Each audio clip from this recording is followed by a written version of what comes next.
I'm unmuted. Seb is unmuted. Hello, stream. I was gonna force. Oh my god! No. Don't worry about that.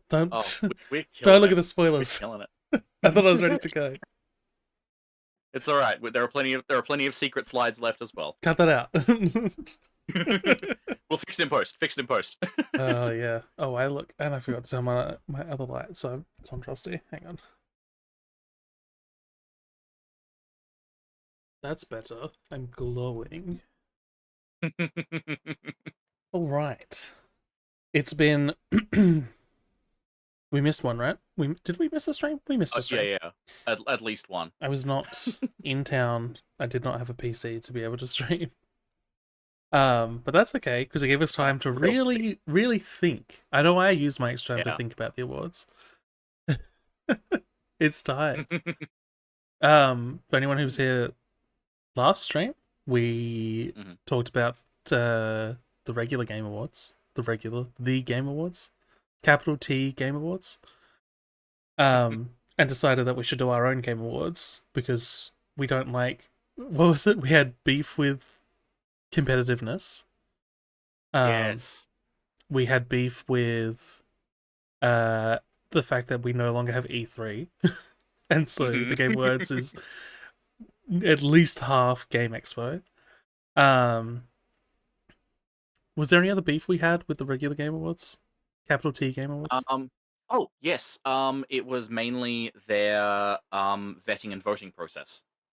Right. Yes, especially because you were pointing out some of the issues with kind of more. I don't know if niche is the right word, but genres where there is like a very strong community around there that maybe the I broader think gaming niche is audience. appropriate. Yeah. So specifically, it Even if it's was. not necessarily like unpopular, it's that it's distinct. Yeah, I think it's that thing of like you have to be like deep in the community to understand some Well, it's of the it. classic game journalism issue as well of like they just have whoever's free to review whatever at a particular outlet, and sometimes that'll mean that Mr. First Person Shooter, who's only played first person shooters in his personal preference for his entire life, is now like, and what do we think of the new Final Fantasy? And Yeah. it's like, it's not what you want. Yeah. So Chronoboros Game Awards, first, maybe the last, is uh just We'll in see no how mad we particular get next year. order our picks for games that we like in vague categories.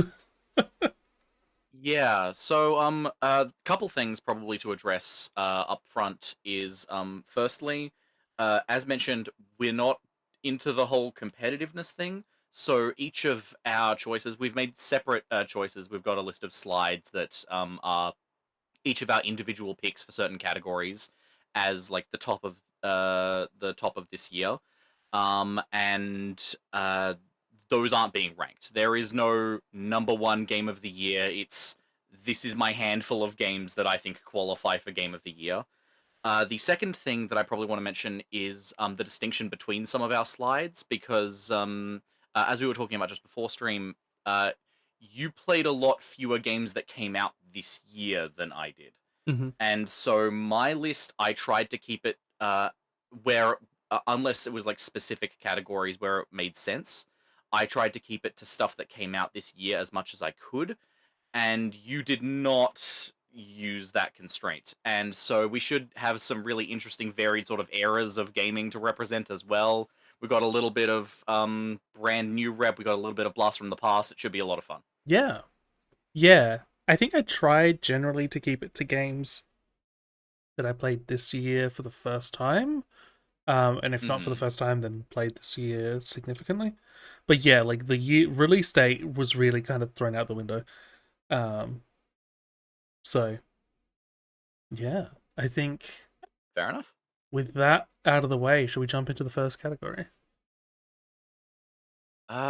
Should we maybe before that also just do a quick disclaimer about the other thing that we were mentioning before stream concerning a particular high profile game awards winner?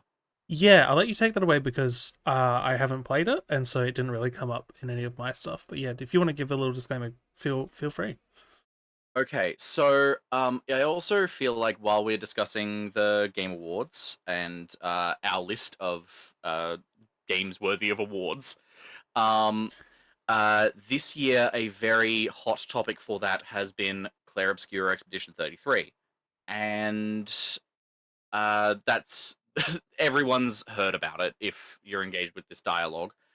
But since our last stream, where I did praise the game quite highly, there has been a bunch of discourse about whether or not the devs of that game used generative AI in their development process, and to the extent to which it actually got it disqualified from the Indie Game Awards. It was the original Game of the Year winner, and it got swapped out for another nominee, the Blueprints. Now, I don't necessarily know the specifics of that story right now. I don't know how much there actually was generative AI used in the development for Clair Obscur. The official statements on it have had a lot of goalpost moving, and so it's sort of very unclear where exactly that stands right now. So while I do understand why the game has had all of the won all of the awards that it has, and while I have played a decent chunk of it, I have not personally included it in any of my awards categories, simply because of the volatility of that situation. So, if it turns out that the devs really did just like not actually utilize generative AI in their development process and everything is exactly as it initially seemed, then more power to them, all love to them. Mm. But with the situation being as unclear as it is right now, I have omitted it from my list. And as Dolph mentioned, they haven't played it, so it hasn't made theirs either.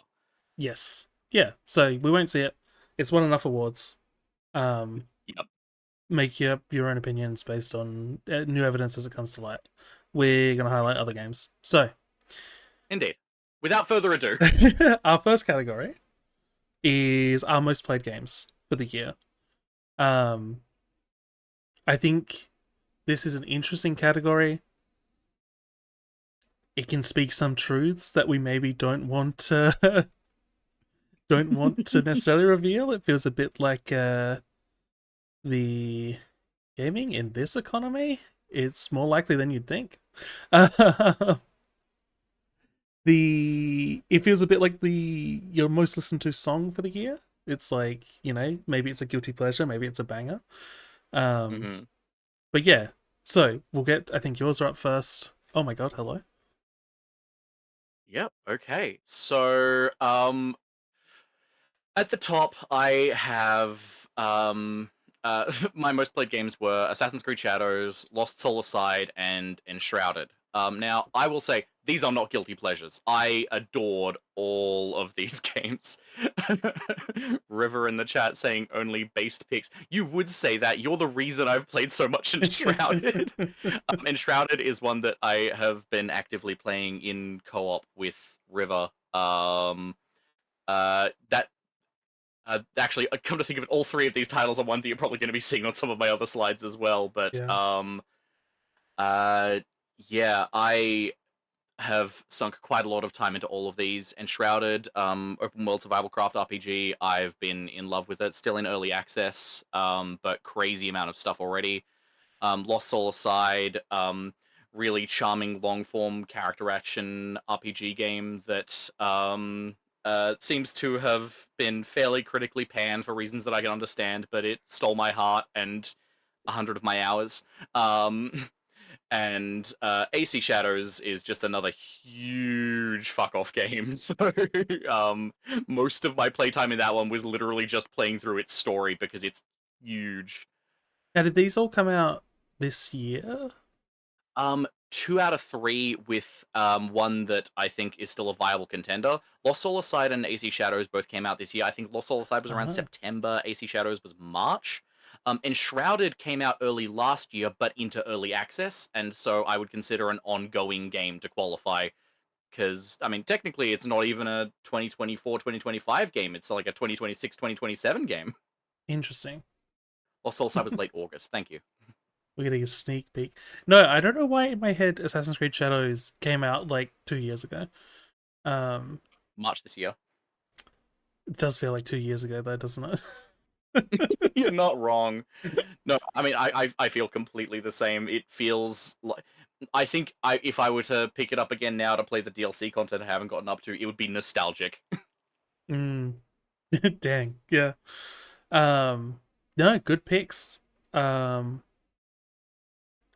I mean, all it's barely three. picked. Just literally what I played the Yeah, most. yeah. There was no choice involved here. Just look at the time played. Yeah. Yeah. I think for me, I've got four down here. Um, Ooh.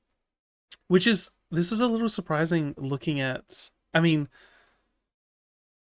Yakuza, Kiwami 2, Peak, Web Fishing. That makes sense to me. I remember playing those a bunch. I was looking at my Steam recap for the first time, and it was like play sessions, like dozens, right? And then Hollow Knight, Silksong, it was a handful of play sessions over like a week, but they were long play sessions. So it's I don't know, interesting. I guess this is kind of what I was getting at, right? Where it's like this category, it can be interesting because it's not it's just by the numbers. So Yeah. was that two games that came out this year? Not bad. Oh yeah. 50%. I'm doing all right. They re-released Yakuza Kiwami 2 just now as well because they did the They thing with did. Zero, Kiwami 1 and Kiwami 2. So that's a technical contender on that one as well if you if you want to really Yeah, yeah. I'm not the legacy version. That really jump scared me when I had a new Yakuza Kiwami 2 in my Steam library. Um, threw me off the big time. remaster of the remake. All great games, in my opinion, unsurprisingly. Similar Oh to you, I'm yeah. like, no guilty pleasures. I think each one is strong.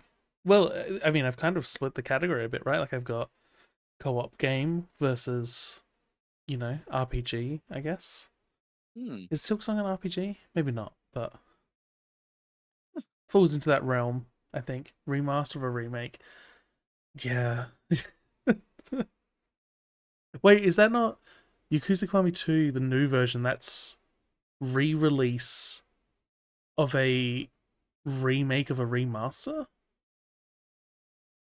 Is I it? think it is just a re-release of a remake because it was Yakuza 2 was for the PS2, then Right. Yakuza Kiwami 2 was the version of that remade in the Yakuza 6 engine, Right. and then it's an updated port of that. So Kiwami 3 has the potential to be, if it gets a legacy version, it has a potential to go even further. Oh my god. Because that did get remastered, right? I think that's what's sitting in my Steam library. Mm. Well, I mean, I guess given that they're doing the Kiwami like series thing, it could be described as a remake that's a sequel to a remake, and that remake that's a sequel to a remake has been remastered. Oh my god. My brain hurts. Anyone in chat wanna tell us what their most played game was? I would love to know. Um oh, one that I didn't think about is maybe Balatro. I got into Balatro Oh this yeah. year. I was late to the party, but I've been playing it on the Switch, so I didn't think about it. Enshrouded and Stellar Blade. Nice. Am I alone? Was I the only one who didn't realize that Steam did a recap? Uh, uh, Uh, I've known for a while. I first time I checked it, and then I saw like all my Steam friends have like published some. Just joined, but I think mine were Peak and Balatro. Yeah, I think Peak and Balatro. Sky and Cultist Simulator. Crazy Duality. Yeah. How long? What's the River Monsters thing that you're playing, Gemma? How much time have you put into that? Is that up there? Is that a contender? And also, what's the name called? The River Monsters thing? Yeah, you sent the pixel art to me today in our meeting. Babe, I've had my recap pinned to my page for the last 3 years. Yeah, that's what I just learnt when I checked it, but I'm not looking at people's people's Steam pages all the time. Magistream. Is that up there, Gemma? Do you know about this, Seb? Magistream? I don't. It's like a browser idle fishing game, with some really cool Okay, pixel art. cool. Yeah, it was interesting. Don't have the hours on it because it's a browser game. That's fair. Yeah. Um, but yeah, Yeah, it's no, harder to record these things when you don't have them set through a launcher. yeah. Also feel like my 90 plus hours in Fields of Mystery this year. Nice. Yeah, looking at games and being like, oh, I've put like 80 hours into Kiwami 2, and I'm like, when did that happen? Old school pet collection game. That's right. I always get grumpy because Gemma will send the image to Discord and it displays it in like the pixel ratio instead of having like an upscaled pixel art version. And I my old see. man eyes can't decipher it. Anyway, that's most played. What do we have next? We have the best RPG. So this was just my category, right? Correct. I don't know. My Steam weekend apparently I played a bunch of games. I don't remember playing that many games. So I kind of abstained from a lot of these like best genre categories. Yeah, that makes sense. I had things that I wanted to uh that I wanted to rep. And again, as mentioned just ahead of the stream, spoiler alert, there will be no Claire Obscure because of the currently ongoing AI allegations, but it is what it is. Yeah, we're a very big platform at Chronoboros Game Awards, and we don't want to. Well, also I felt like I wanted to I partially wanted to do the genre things partially just for best RPG because of all of the stuff going on with AI and some of the major RPG publishers is that I wanted to like rep some other RPGs that I was familiar with that came out this year that I thought were cool. Yeah, and I joke, but we are staunchly anti AI, and I'm more than happy to be wary about it because I do not want to miscredit work to something that is stolen. But yeah, so your awards.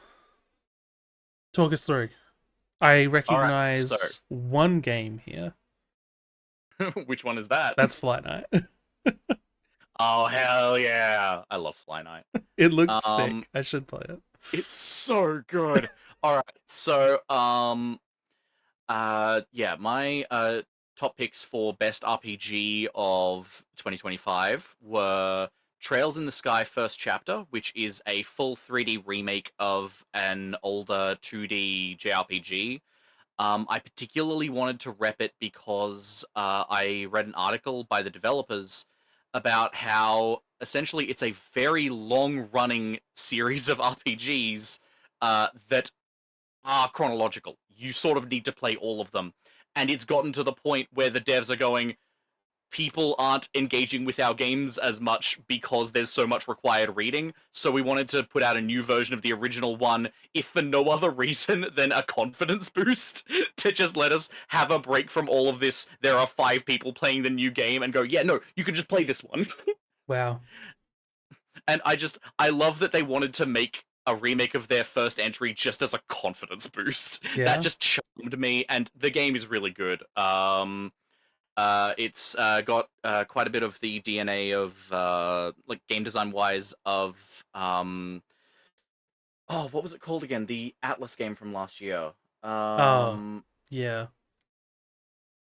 It's yeah, blanking on it right now, but uh, yeah, with the fusion of the rudimentary hack and slash gameplay with the turn-based combat, it reminded me a lot of what I've seen of that one. It also reminds me a little bit of some of the cool like party dynamic mechanics from Xenoblade Chronicles 3. mm, It's good. I've been playing with the English voices, and the English voice actors have been pretty good. All love for Johnny Young Bosch.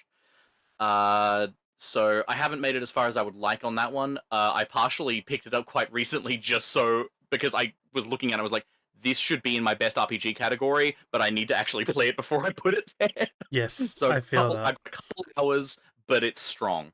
Is there something in particular, looking at these four picks, is there something that they all share that you think has sort of put them into this category for you?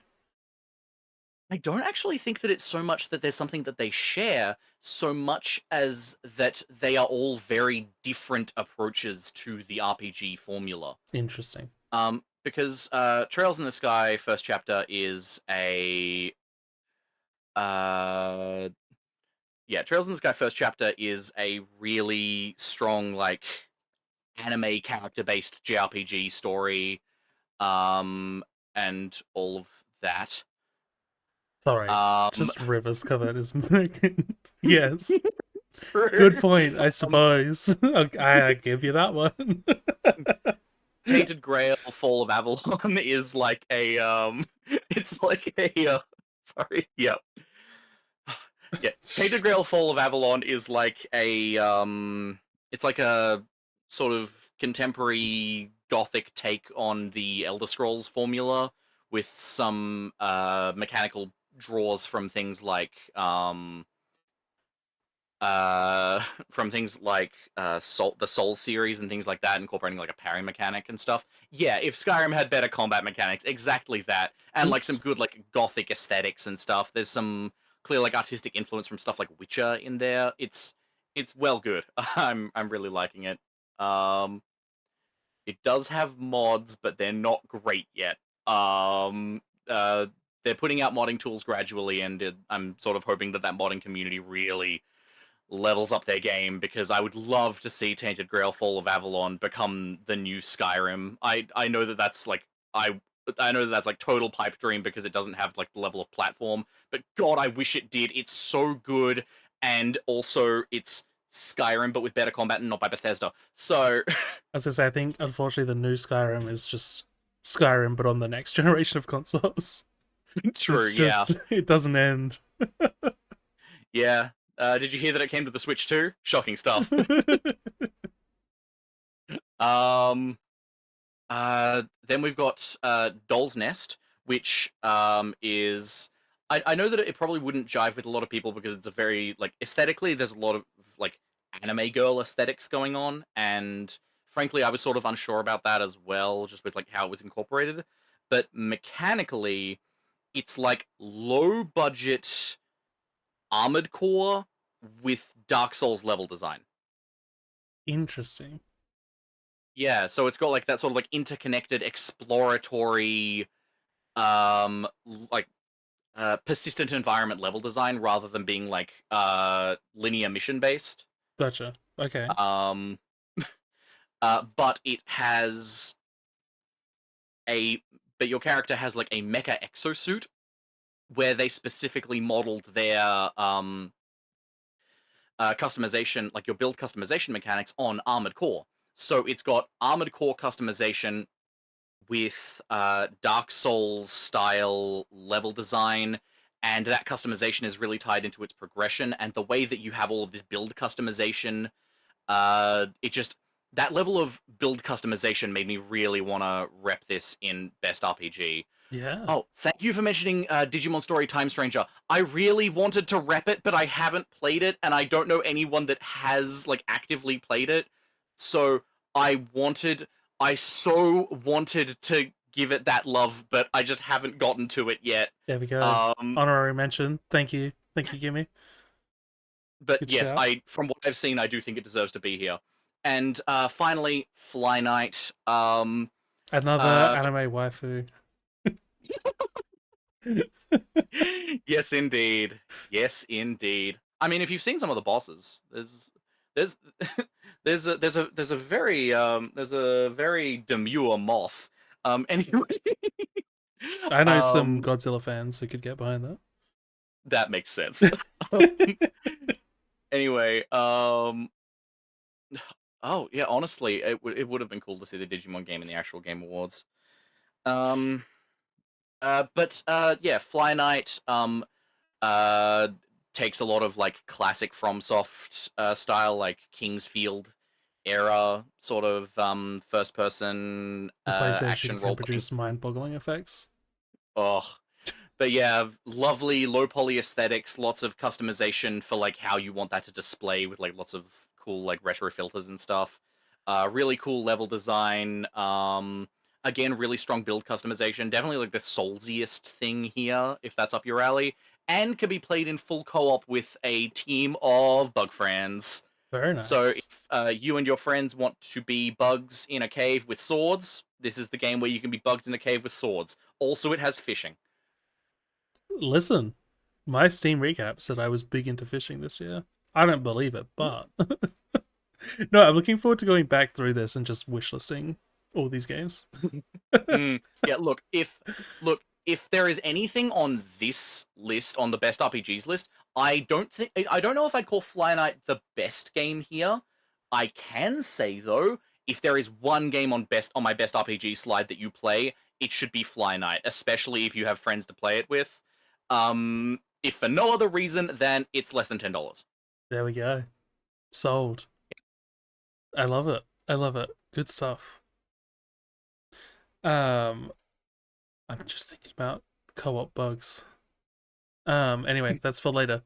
Next category we have is best new to me.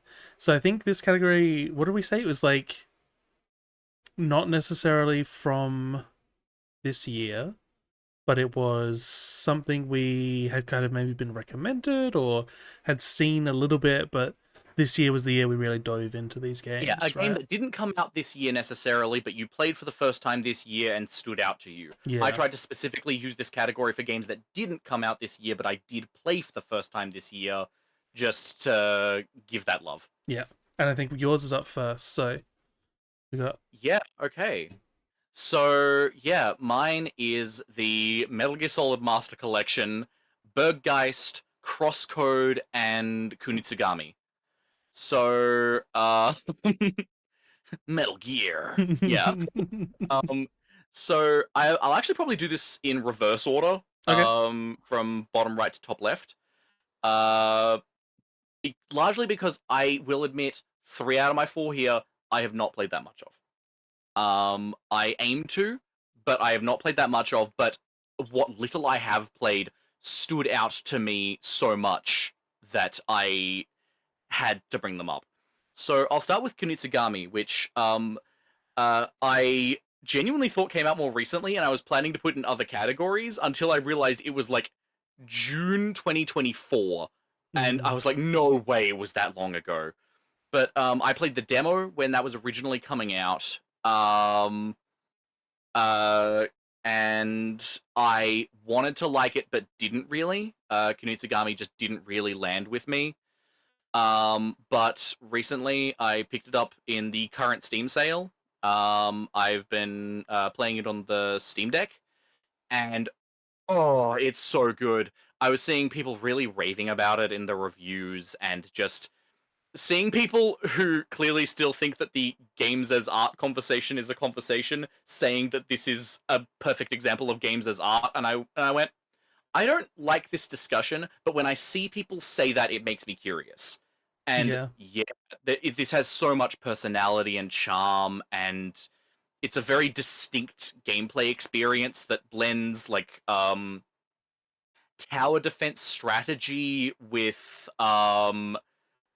some like RTS RPG elements, and then all of that is building into it being a hack and slash game. Mm, And the way that it combines its action and strategy is just so distinct, and its art direction is gorgeous, and it lets itself be weird. I've been really enjoying Kanutsugami. Plus, it's always nice to see a publisher like Capcom, let alone a developer like Capcom, put out a fresh IP that's risky. Um, Also, for similar reasons, I'm quite excited for the upcoming Pragmata, but that's neither here nor there.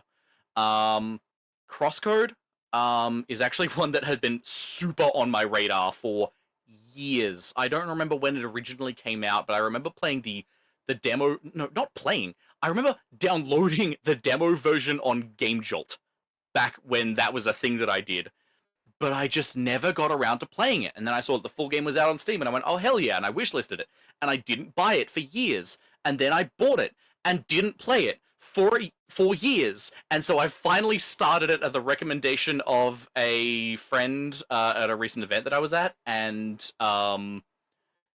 yeah, Costco 2018. Is that 2018 or 2016? 2018. Okay. 2018. It could have been worse. 2016 is probably when I played the demo. Well, I know, sorry, downloaded the demo.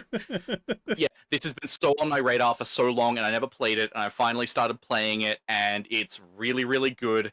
And it was also pointed out to me that it was coded in HTML, and I don't know how because it's a really stunning, uh, like, high scope, top down 2D action RPG. Really cool game. Highly recommend. And the dev's upcoming project, which unfortunately its name also escapes me, but it looks amazing as well. Okay. Burgeist is another one from last year that I've only more recently gotten to. It's again one that I haven't unfortunately put that much time into, and actually, strangely come to think of it, is also an action tower defense game. um, I guess that those are just really artistically speaking to me because I don't like tower defense games very much, but these two really do some special stuff. Burgeist is really cool. Uh, Jeez. thank you. Yeah. Um, but yeah, really cool. Low poly open world action RPG with really, really cool physics based spell casting. Really cool like a gothic aesthetics and like high scale dark fantasy storytelling. Really cool creature designs. Really cool gameplay mechanics. It's a very creative game. I think if you're a person that enjoys games like Shadow of the Colossus or anything by that team or anything by Yoko Taro, I would highly recommend Burgeist. I think that it really stands out and frankly deserves a lot more love. It unfortunately has not done super well, which is a shame because from the very small scale team behind it, it is so ambitious and totally pulls it off. Hmm. It's really good. Interesting. And finally, the Metal Gear Solid Master Collection, which I picked the Master Collection, which is the first three Metal Gear Solid games, as opposed to picking any specific Metal Gear Solid game, because both 2 and 3 have a lot of stuff that I really like, and 1 is the game that I finished so that I could play 2 and 3. Yeah. Yeah. No, I won't get into talking about Metal Gear Solid too much, but I've been playing it at the, I would say recommendation, but more so insistence of a friend of mine. They have been backseating every step of the way, and it has been a lot of fun. I know that River's been enjoying that one too. Don't say hard serpent. Yeah, that's Um, TOS. We're gonna get. but yeah, I've been really liking the Metal Gear Solid games. I think that especially the artistry and character work in 2 is really phenomenal. There's some stuff with certain core characters right near the end, particularly returning characters from the first game. I won't go into further detail than that for anyone that still hasn't played this 2001 game. Uh, but like, there is a narrative sequence. Ocelot having too much fun as he manually reloads his revolver in every game. It's worse in 3, and you know it is. He's not moaning, but he might as well be. But yeah, there's some character work in MGS2 that is just phenomenal, and MGS3 is just such a mechanically cool stealth game with a really fun rogues gallery. Mm. I obviously have my I obviously have my butting heads points with Hideo Kojima, but I do think that his games, at the very least, Metal Gear Solid 2 and 3, really deserve the respect that they have received. And Metal Gear Solid 1, as much as it hasn't aged that well, is still a really vital stepping stone in the industry. Did you see that he did a Wired interview? I think so. There was like Kojima support. It was really, I was Oh, really. weird. It's one of those ones where I'm like, this feels like a bit, like this feels like somebody did a sketch, Yeah. and I was like, no, this is a full like 30-minute Wired like blank support interview with Kojima. Um, Well, okay. I might need to look into that. That sounds entertaining. It was pretty good. I think the thing that stuck with me the most was he compared game development, maybe game design more specifically, as working in hospitality. The idea that you are Interesting. there to serve a customer, and your goal is to make them happy. And you can have constraints like which type of restaurant you work in, but at the end of the day, yeah, the point is to provide for the player and make them happy. And I was like, Hmm. it's a very interesting Yeah. Yeah, that is interesting. interesting comparison. Also, just to respond to the chat message about MGS4, I am also very excited to get to MGS4. I've anything that I've heard makes me excited, whether it's good or not. Um, Keep an and eye out for that yes, in 2026. It will make it onto this stream. it will. And yes, Hideo Kojima did also say that he likes K-pop Demon Hunters. Yes, lad. Right, my games. Uh, Yeah. so yeah, like I said, I treated this very much as a sort of like what was recommended to me and resonated very much. Um, so I guess most recently recommended to me was mouthwashing, which finally got to play a couple weeks ago. Um, was just a great, short, well crafted, polished game. Um, it is. I don't even know what genre you'd put it in. I mean, it's a psychological horror, but it's like the evolution of what used to get sort of uh labeled as like a walking game, walking simulator. But that term now more lovingly. We're best Narrative from what I've adventure heard. game, maybe? Yeah, narrative adventure that works. Really good. Um,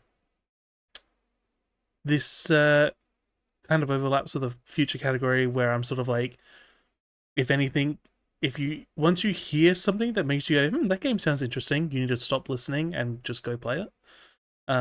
That sort of quality to it. I Was a Teenage Exocolonist is a game that Key has recommended to me, or had recommended to me for a long time, and I eventually got around to playing it this year. I think I started this year. Pretty sure. Definitely finished it this year. Um, really fun, really diverse, really uh complex, emotional narrative, mixed with like a card deck builder kind of. It's a Ooh. very RPG. You essentially like there's a lot of text, you make choices. Based on the choices you make, you get different strengths and weaknesses in a few different categories, and then when you have like ability checks or skill checks, you use your cards to sort of do maths and pass or fail. Um, very much wants to be replayed multiple times though. Um, and I think unfortunately I didn't feel a super strong urge to replay it. Just the length of it. Um, kind of like Alan Wake 2 for me, where I'm like, getting to experience that narrative for the first time is what drew me through it almost entirely. So to then kind of know I wasn't too into like finding all the secrets. But really good game. I've not done it justice how I'm describing it. It's really pretty. Really cool.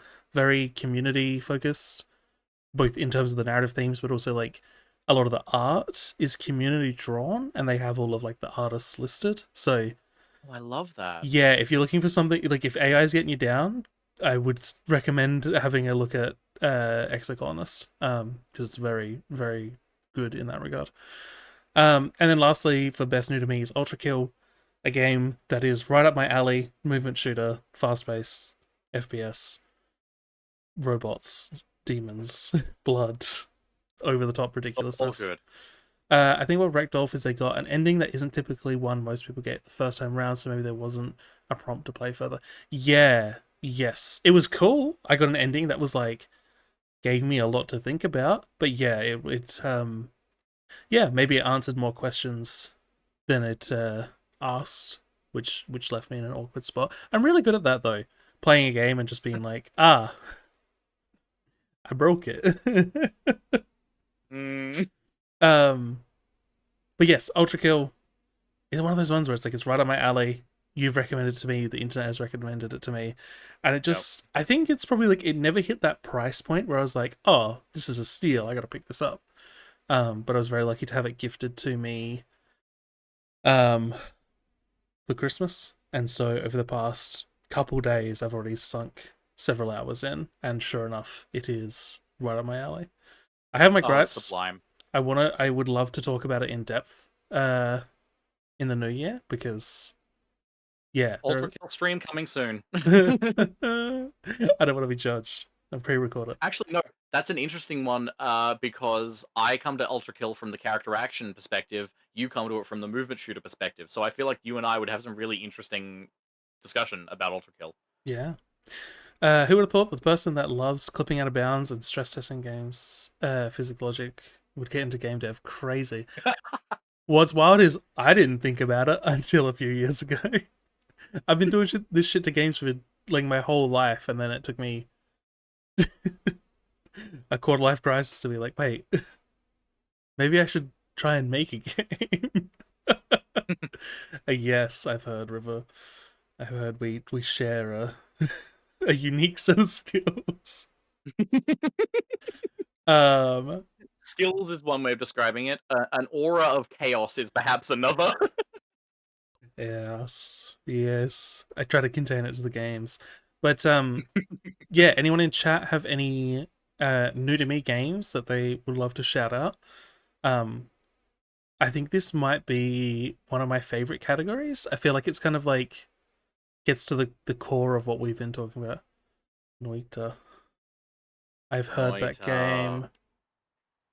Oh, if I'd been including games that didn't come out this year in my most played, that would have been on there. I've got over 100 hours in Noita, and I've barely scratched the surface of what's actually in it. What's the genre? Because it sounds familiar, but it's not Noita is the 2D roguelike where you're a little wizard and every pixel is simulated. interesting. I will have to have a look after stream because it is definitely ringing bells. It might even be on my wish list. Oh, you'd love it. Aye, aye. Someone played Yakuza OG. Coming back to play Zero is fun. I love that. I just hit 1.1 thousand hours. Noita's like that. Holy moly! All right, well that's a No, 'cause recommendation if I've ever seen one. I mean, Noita is a game that you can just you can like casually play in the background, or you can get completely lost in it, and it really does not discriminate on what experience you are aiming to have with it. If you want to just play with its physics, you can play with its physics. If you want to play it like a fun little roguelike, you can play it like a fun little roguelike. If you want to get into all of the insane intricacies in both its structure and in its progression meta, then there is hundreds of hours in either of those things alone. It's ridiculous. Terrifying. I might, I might have to be careful about how I approach that because I already have Yakuza games taking up a lot of my like gaming time, but I will have a Hmm. good look. He said Citizen Sleeper, Alien Isolation, Cult of the Lamb, Balatro, Pikmin 4, and Mouthwashing. Um, Brilliant. yeah, good list. I think I love this because it's like things like Balatro, right? It's like I feel like I knew way too much about Balatro before playing it, so it didn't feel like new to me. But I think your progression with that key was me being like, check this out, right? Maybe I'm wrong, but it seemed like it kind of came out of nowhere for you. Um, I think I also started Balatro this year because I'd seen it being like getting all of the awards tail end of last year, and I went, "There's no way that this poker game actually is that interesting." And then I saw like one video of someone actually playing it, and it was someone that I like watching in general, and I mm, watched. I'm like, oh, I get it. Oh no. yeah. And oh boy, if we were doing like technical awards, like sound design, that'd be up there. I avoided Balatro because I Oh knew yeah. I'd get addicted. Right, and then I got Lauren to play. Yeah, apologies for that. It was bound to happen though when you have Gimme living in the same house. Oh, you got so close to Nanny Inf today. Awesome. Dang, crazy. Bane is another pretty new small dev game, more of a zombie survival, but still very deep. Interesting. I haven't heard of it. My new to me would be Metal Gear Rising, River City Girls. And River City Interesting. Girls. I Those love are it. good ones. Yeah, we played River City Girls together, and that was fun. I didn't like how its co-op mechanics were balanced, but everything else was good. Mm, very interesting. Well, let's move on, shall we? We have a lot of awards to get to. That we do. Oh God. Um, co-op is bad, but the characters are amazing. That is such a good, bad, good, bad, good game. Nano Machine, son. I know that line. Right. Best narrative. Go ahead. Tell me why these made your Okay, list. so I will say I haven't personally played Silent Hill F, so I can't get into it. But um, I have had a friend be talking about it extensively while also like shielding me from actual spoilers, so I don't Love have that. anything to get into, nor do I want to ruin anything. But from what I've been hearing, the themes that Silent Hill F gets into and how it reflects a lot of like modern social issues, especially within Japan, using a 1960s Japan setting is so interesting, and the way that it blends that with its horror stuff is uh oh, you weren't here when I talked about the Claire Obscure thing.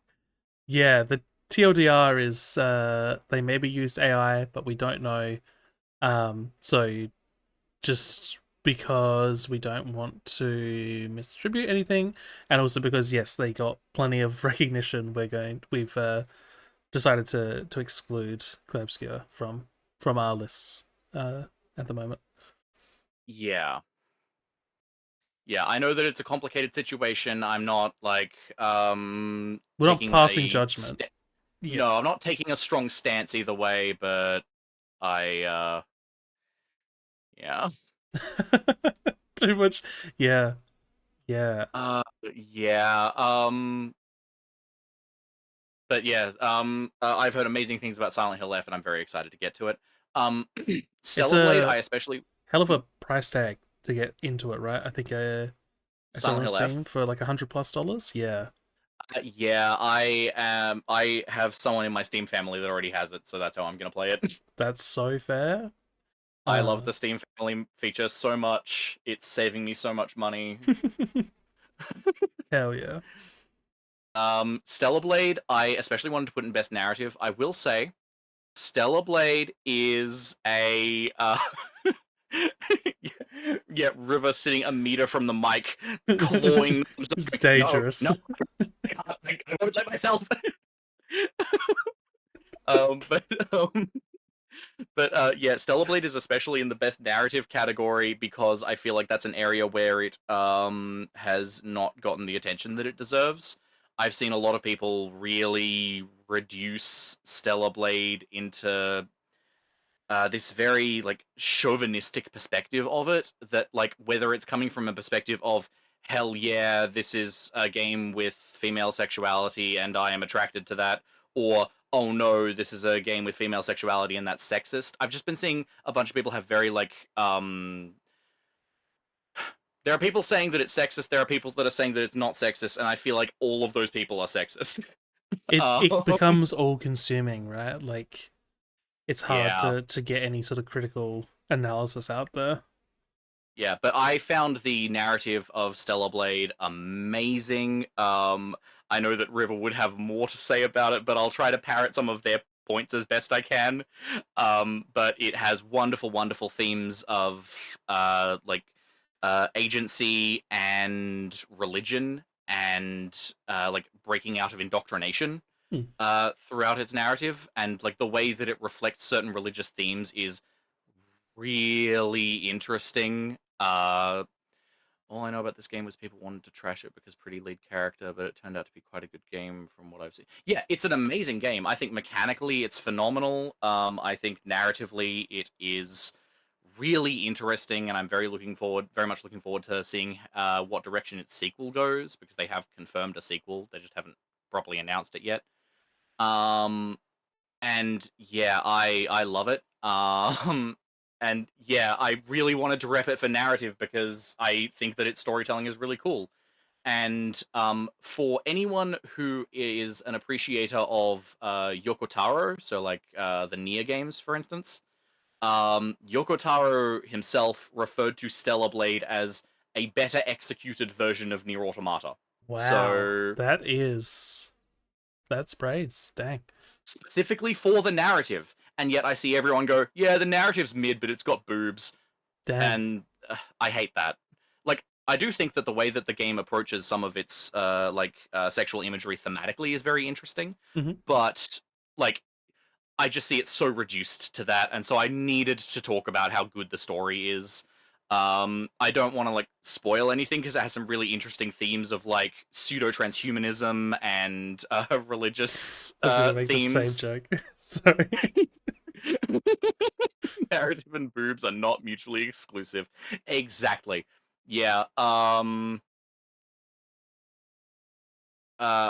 I look if you it is an expensive game. I won't deny that, but I absolutely love Stellar Blade, and I think that more people with interesting things to say that want to like actually delve into a narrative thematically should give this game a chance because I see a lot of the people who would love it bounce off of it because of the accusations of sexism, Mm. and you end up with a game with overwhelmingly positive praise, but it's everyone reducing it to this really chauvinistic stance.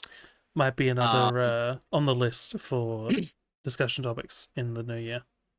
oh, please, please, please, please. We'll have to get River on for that one. We could not talk about Stellar Blade a second time without actually having River on stream. Okay, noted. We will make it work. River waved. But also, so finally for best narrative to try and move things forward, Hypogia came out a little bit ago. It's a very small scale indie 3D platformer, low budget, low cost, cool robot characters, very little dialogue, and One more pun, really, Gibby, and you're going in timeout. oh my god, Guards. and Sorry. finally, really good environmental storytelling, which is why it's here. I really wanted to rep Hypogia for how it tells its story with as few words as possible. All of the characters are robots that do not speak. You get like snippets of story told through like old like VHS tape things around that also have no dialogue. It is just very Oh, visual storytelling, very environmental storytelling based, and you get so emotionally attached to these robots that don't say a single word. I love it. If you like puzzle platformers, you should play it. If you like robot characters, you should play it. It's just a delightful little, just passionately made indie platformer. love it. Love it. Has big rent. Interesting. Gosh, I wish Oh I had yes, more there is, time. there is a very large robot friend. Ah. My picks for best narrative. First and foremost, Yakuza Kiwami 2. Well, not first and foremost. These aren't ranked. But honestly, Yakuza Kiwami 2 is kind of just holding the space for all of the Yakuza games I've played so far, so 0, 1, and 2. Not that I've finished 2 yet. I've been trying to pace myself so I don't have to wait too long for Kiwami 3. Um, but I really love the narrative, the way it bounces between big story things and uh and then just like weird goofy little things, but it's so full of heart and soul. I think growing up on Spider-Man stuff, Kiryu is like the another version of that, you know. It's like kind of like Paladin-esque, right? He has a set of Mm. codes and morals and he sticks to it. And you know, if someone goes against that, it's just simply I'll beat you up. But it's just so full of heart. I love it. I can't wait to finish it. I can't wait to play more of them. Soma, we did a whole episode on it before I'd even come close to finishing it. Um, I think the narrative in that game is phenomenal. By far and away the best part of the game. Holds up really, really well. The fact that they were in a time of Telltale Games and branching narratives. The fact that they were able to really compellingly give the player choices that didn't lead to a branching narrative but felt like they had massive consequences was just thoroughly impressive.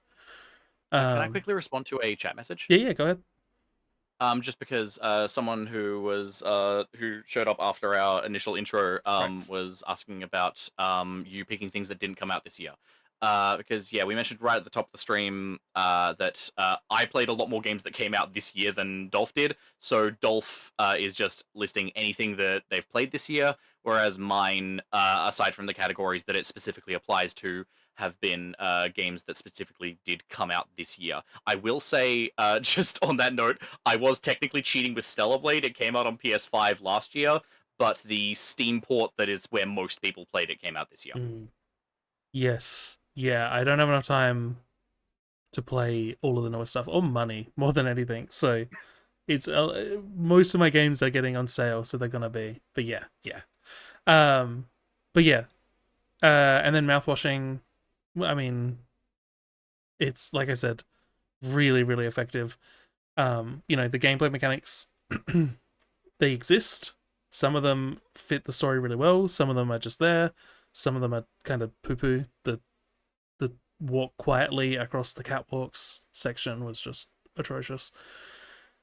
Yes, handle some really rough topics incredibly well. Yeah, I mean, I I key watching you stream it. I was so sad to see it have to be broken up into parts, just purely for the fact that playing it all in one sitting personally, and then having to sleep on it and have just like the most messed up dreams.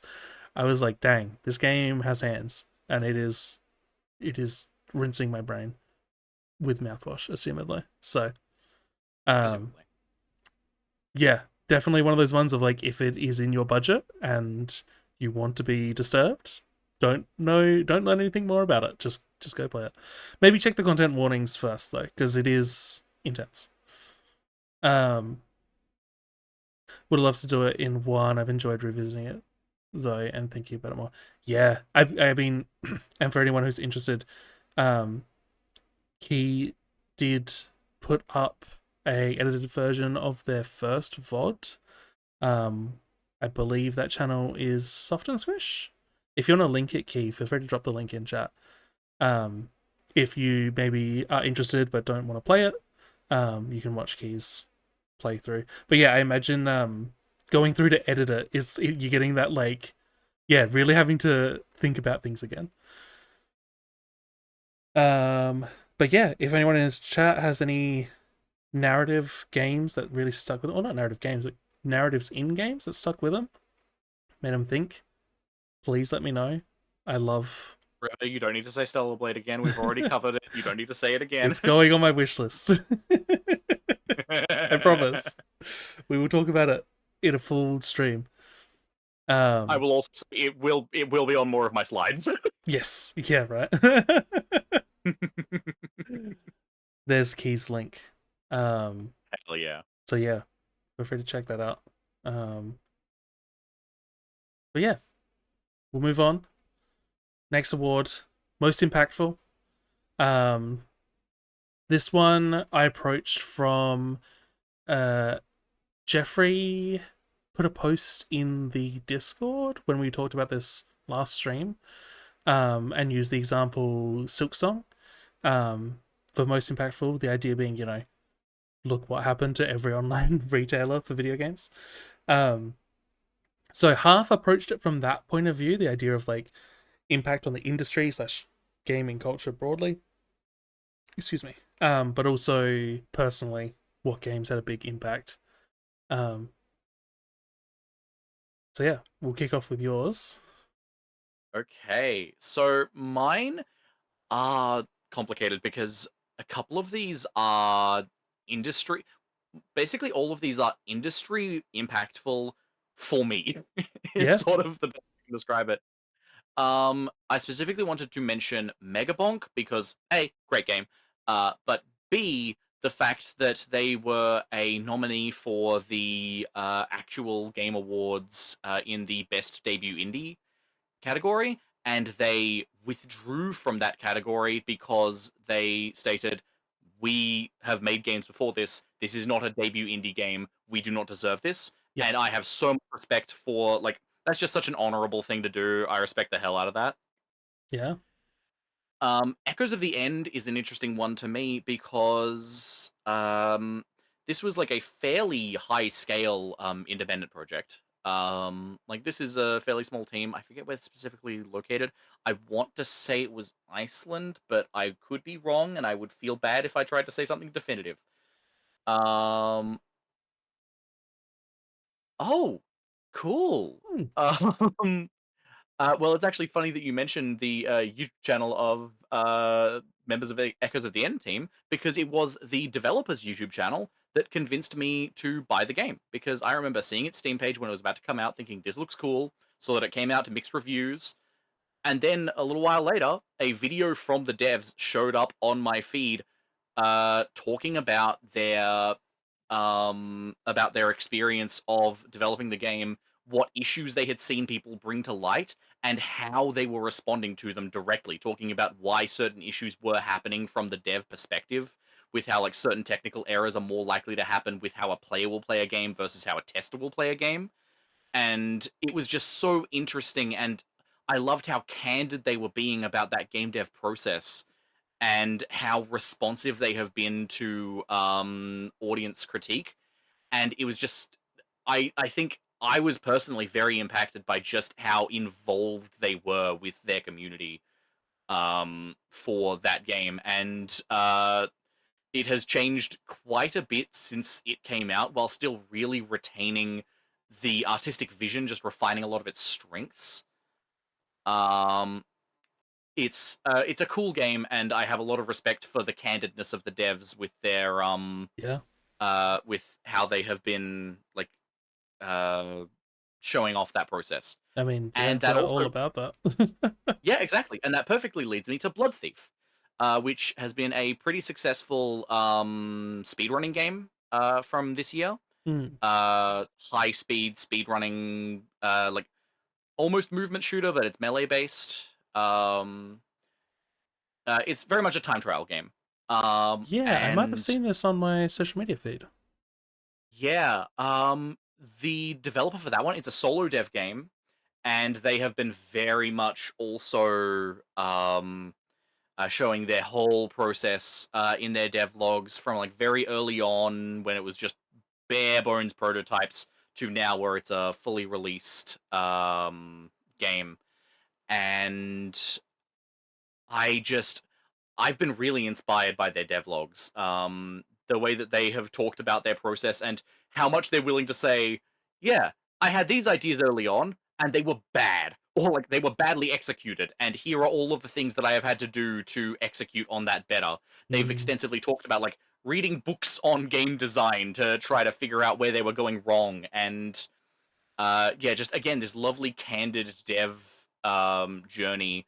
And they were also one of the folks who was able to who was working on a game while working a full-time job and quit their job to pursue the game, and it worked out for them. And I'm always really happy to see that happen for someone. And so it's sort of like one of those little inspirational things. And it's just a damn cool game, and it seems like a cool guy that's making it. So Yeah. yeah, those are my most impactful listings. Nice.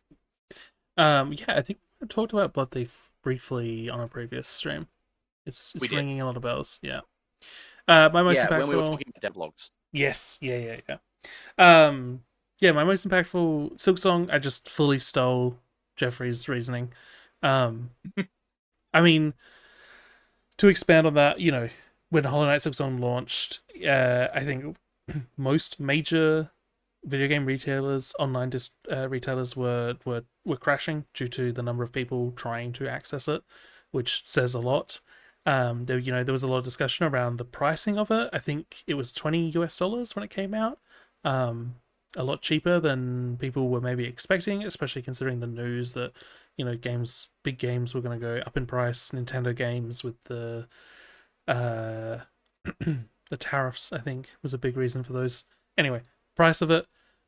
Also, It's a Adelaide game. It is my town representing, Hell showing yeah. that a small team with enough money and enough time can make things that are really really not just fun but just you know incredible. Honestly, um, so impactful for a number of reasons there. Web fishing and Peak fall into this category more so for the socialization, I suppose. Both multiplayer games, which I feel like have strengthened a lot of relationships, and just been really nice spaces to, you know, hang out with friends at the end of the day. Um, there is, something I will always love about proximity chat in a game. Um, and then just the way Peak encourages that socialization and that cooperation, and web fishing almost the opposite in a way, but achieving the same effect. The fact that like it is just so much about chilling out and having that fishing experience of just sitting there with a few brewskis and shooting the shit while you wait for a bite. Uh, Imagine making a silly game jam game and have it blow up like that. Yeah, no kidding. That's also another great point, right? These are all indie games, um, making huge impacts, which is impactful in and of itself. Um, but yeah, I don't want to go too into it because I think about it too hard. It hurt my brain. It make me emotional. Teamwork, web fishing, body doubling. Web fishing was also game jam game 1 2. Yeah, yeah. I mean, if you want to dig all the way back in Hollow Knight's history, that also started as a game jam, I believe, Hungry Night. So crazy. This guy on YouTube who plays Peak with Oh, friends and everyone speaks a different language and no English allowed. That is so good. Last time I played yeah. Peak, I had OBS up and I was piping like 2010s music through my microphone and I was the boombox of the group. It was really good. So yeah. Um I don't know. This one feels like almost maybe more of a personal category, at least the way I've approached it. Um Yeah. I really like the idea of just being like, this game, maybe not the best, but has real significance to me. Um, For sure. Boombox brought so much joy. It was good. I've got some ideas on how I can use this power for evil as well, which I'm excited for next time we play Peak. You would. Anyway, that's a story for another stream. Moving on. Yep. You're on. So this is another best genre. So I don't think I had anything to contribute. So Yeah. this will be you to take away again. Yeah. So we've again got Silent Hill F, which I've already talked about. I don't really need to get into that. It just seems fucking great. I still Good need to play it narrative, myself. good horror. Yeah. Seems like a fun game too, like mechanically, but again, haven't played it yet. But I really had to talk about a couple of these. There's actually one that I might leave getting into detail for now because it's in another category of mine and I have more to say for it there. Smart. And that's Total Chaos, but it's a damn good action horror game. I will talk about it more later. We'll get into it. But I do want to mention Labyrinth of the Demon King, because that's a really cool one. It's also got some inspiration of classic FromSoft, like Hmm. Kingsfield and stuff. But it uses that influence and combines it with PS1 era Silent Hill to create this really eerie, uncomfortable horror action RPG set in a feudal Japanese castle that's been taken over by spirits and demons. And it is a really like fun, interesting game with like good, solid combat and great level design and exploration. But it is also pants shittingly scary. So if you are a big fan of like low polygon count PS1 era horror, highly recommend Labyrinth of the Demon King. It is so good. We'll get to it. We'll get to the Doom Engine stuff. I'll talk about it later. You've been warned, Jeffrey. Again, strike two this stream. No, I appreciate it coming up, but it will come up more later. No, no, no, no, no. You're all good. I was being theatrical. You're all good. Um, Oh, but we've uh-oh. got another category where I want to talk about that. So we'll get to it. Don't worry. Alrighty, alrighty. Well, we'll But in move answer to your on. question, yes. Um, Right. So, so Oh, this category. this is the Chronoboros Game Award. What the fuck award? I approached this. This was like partly what I was talking about earlier. It's like games where, you know, if you have heard enough to be interested, you should stop hearing about it and just go play it. But then also just games that had just fun, weird. Yeah, well, yeah. That's it. Yeah. Yeah. Just just good old WTF moments. Maybe that's my millennial showing, but oh well. We all get old at some point. So Okay. Now we can talk about the Doom thing. perfect. I So, organized these so so well. indeed. That is actually perfect. Okay, so Total Chaos was originally being developed in, I believe, the 2010s primarily as a Doom WOD. So it was a Doom Total Conversion mod, and it was crazy ambitious. Like, if you see footage of the original release of Total Chaos, it does not look like a Doom mod at all. You would be forgiven for thinking that that was like a 7th gen game just because of how it approaches like its asset style, its rendering, its game design. It's just such it's perfect survival horror in so many regards just because it takes elements of resource management, combat mechanics, inventory management with great level design, great visuals, great sound design, really just well made stuff. I'm sort of talking about it as the horror game category now because I can get into it. So sort of like peeking back over that way. Really great survival horror game. Really fun stuff. And yeah, the original release was a crazy ambitious Doom mod. This is not the Doom mod though. This is a complete 3D engine remake of what was originally a Doom mod, recreated almost one to one in, I can't remember whether it was Unity or Unreal, but in like a proper 3D engine. Um, and it has adapted to that so well. It is just completely a modern game by any standard that one could wish to use. It has really interesting psychological themes. Apparently, its main one that it tries to get into is the psychological impact of isolation.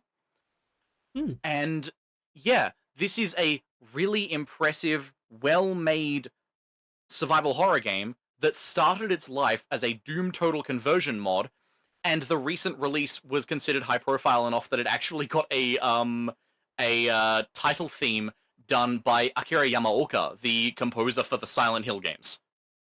Yeah. I feels like an So appropriate part of this category. yeah. So what the fuck?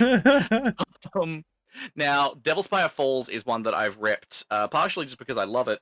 But this is the second game in the Devil Spire series. The original was a roguelike action RPG. Again, like first person dungeon crawler, kind of Kingsfieldy. Devil Spire Falls is an open world sequel to that with totally procedurally generated maps. So whenever you start a new save, it makes a brand new version of the map with new layouts, new biomes, new NPCs, new dungeons, the works.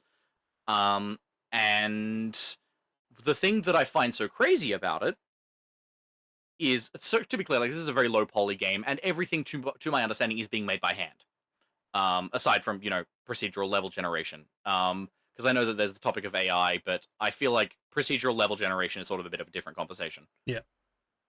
Um, but I sort of do need to mention that because for someone that does not seem to be using AI, oh my god, the speed that we are getting major updates for this game is crazy. This is still in early access, and it feels like every other week the dev is going, okay, cool, so I've added a whole new type of dungeon. Okay, cool, I've added a whole new biome.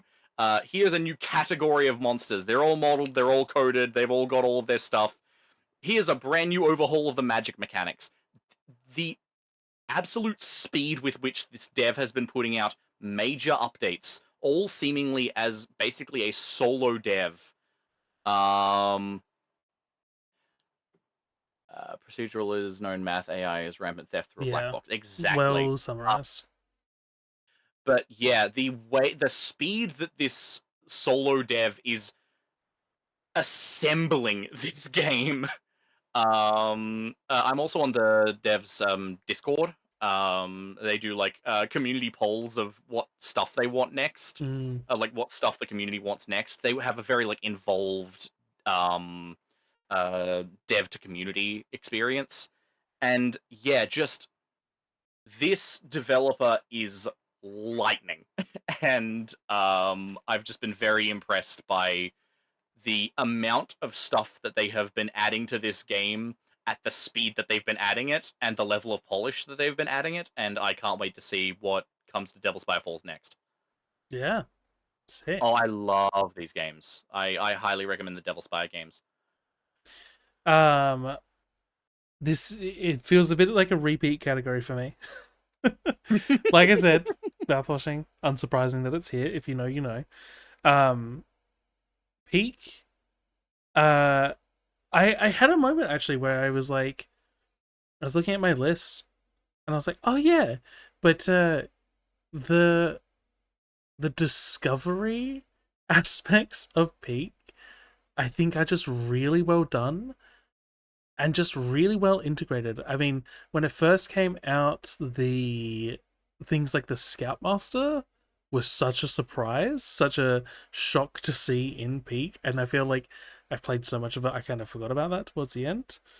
Um, but then also just like, you know, especially with the newer update, the update to cooking, and just there was one run we did in original, like the older version of Peak, you would cook everything you could consume, even if it didn't make sense, because you could you would get bonus stamina when you consumed it.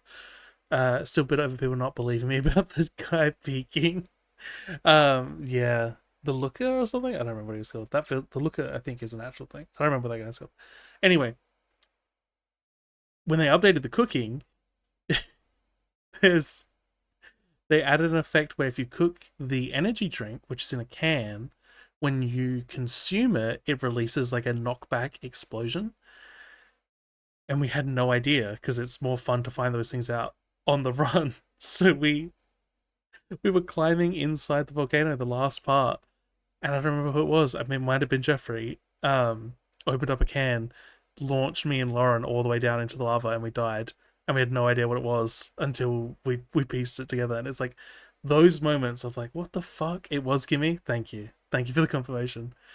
Um, yeah, and I don't know. I love that. I love that. It's similar in Yakuza, well known for just like playing the game and it being serious, and then something happening. You're like, what the fuck? Whether it's Majima jumping out of a giant traffic cone or a Yakuza boss who likes being treated like a baby and wearing a nappy.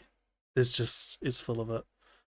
But yeah, the new entry here is Click Holding, which is a Mm. game by Strange Scaffold, who did I Am Your Beast. I think is most notable for us. Um, they have a very interesting development process where essentially it's like there's no core development team. Each project they go and get people who they seem to think will work. So they're able to put out quite a few games quite regularly. But click holding, what is the premise of click holding? You are locked in a hotel room with this dude wearing a mask, and you have to click a little step counter to like 1,000 or something. You have to get it to reset. And it's just unsettling and weird and odd. Um, and it was like $5 and an hour or two of gameplay. Um, and yeah, just the appropriate amount of like what is going on here? This is unsettling. Um, Yeah, I've seen a little bit of it. Reminded me of I think it was Rat Shaker. I'm not familiar with Rat Shake. That is new to me. Um, I might be blinking on the name, but no, you're fine. It just fits that category of like what is this little odd experience. Um, so yeah, that's my WTF category. It is Rat Shaker. Interesting. yeah. Um, but yeah, I think we'll move on. We have best underappreciated, which feels like a those words feel odd in my mouth. I don't think I actually filled out this category. Oh. Um, I was looking through all of the games I've played this year, and I think I was like, I've played games that I think have been appropriately appreciated, Hmm. which maybe means I need to play some more obscure games, but that's a conversation for another day. And I took a very specific mentality to underappreciated. Mm, Um, you'll notice that Stellar Blade is here. Um, Even though that is a game that did very well, is AAA, and has an overwhelmingly positive rating on Steam. Okay, so I need to justify all of these go ahead. because these are not obscure games. Not Mm, not in the general sense. Um, yeah, a little bit. So the thing about all of these games is that these are ones where I feel like the press that they have gotten has not done them justice in one way or another. interesting. I can probably get through discussing that for Stellar Blade pretty quickly because we sort of covered a lot of that earlier. Is that just while that game has gotten mass acclaim, it has sort of been very focused in some areas that maybe don't paint it in the most positive light. And while the game is like very um, Hmm, like yeah, it's very successful, but it's not getting love for some of the areas where I feel like a lot of love went in from the devs. I mean, I've seen interviews with the director of the game talking about how much he cared about the story and characters for Stellar Blade and how he wished he could have done even more with the story and can't wait to do the story stuff for the sequel. And then all of the reviews are like, the story is okay, but it has sexy outfits. And it's like, your review might be positive, but you're still underappreciating this game. You know what I yes. mean? Yeah, 100%. Yeah, so that one was important to me to have here. Yep. Lost Soul Aside and Demon X Machina Titanic Scion are both just games that I feel like people have been too harsh on. They're both mixed rating on Steam, and it's not that I necessarily don't understand why they have been not received super well. I mean, Lost Soul Aside launched with some terrible performance issues and crashes, as did and there were some technical issues in Demon X Machina when it first came out. But I feel like people have really dogpiled on the game design on these games, and I don't know. These have been some of my more positive gameplay experiences this year. I just have had really good times playing both Lost Soul Aside and Demon X Machina Titanic Scion, and so I think I wanted to put them here as just like I feel like y'all are being mean. Yeah, yeah. I think that's valid. This is like the I don't know. It's almost like an honorary category in a way. It's like, hey, you maybe heard of this, but maybe give it a second chance. In certain regards, although I will note, both of those games, despite not being super well received critically, will also be in some of my other slides. Yeah, yeah, that's fair. No, I feel like that happens. If anyone in chat has a game they feel like press or broader audience maybe misinterpreted or didn't really give a good look, let me know because I feel like those can often be sort of those gems that turn into cult classics, right? We find out in 100%. 5 years that wait a second, this thing was actually good. Why did people even shit on it? Mm-hmm. Uh, 100%. yeah, half of this whole stream is like me giving us an opportunity to talk about games we like, and the other half is me being like, "Hey guys, what's some Mm-hmm. games I should play? True. I need to know. I Play need everything in my slides. I'm I kidding. need a bigger wish list. My wish list isn't large enough. Can't Um, relate. it can never be large enough. There's always a I deal. don't want to know what number my wish list is at. Yeah, I think it's at like 100 for me, and so I'm genuinely like it could be larger. Oh shit, what's my wish list Yeah, number? Hold on, I'm outing myself. gimme. I know yours is Yeah, big. big? How big? Let's find out. This feels like when we all do the stinky percentage in keys chat. I'm like, what's your Steam wishlist size? I don't know who's got the Um, stinkiest Steam wishlist. Mine's at Blueprints. Yep. is adequately Mm, appreciated. I've heard good things. mm. Oh god. What wish list size are we looking at? Also, River with 800. 800 is strong. 52 from Kiki. Jeffrey's got 763. Cool. I've got Beefily. 1,960. Hey, wait, 1,000? How many? 1,960 items are in Steam 900. wish list. 170. 1,960. Yeah, listen. Maybe you do have a large enough wish list. That's what I'm saying! It will grow! The only Oh thing that will shrink it is gosh. spending money. Oh And that's a problem dear. too. That's true. There is like shit that is on my wish list that uh Sorry.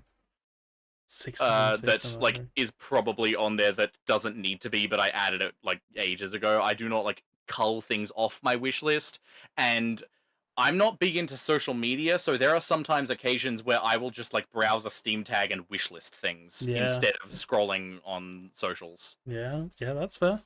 We I do need to talk about library size. have a collective library of like 2,000 plus games. Yeah. There's Yeah, because River and I have a shared Steam library with a couple of friends smart. as well, and yeah, the current library size that lists for me is 2,805. Wow. Yeah.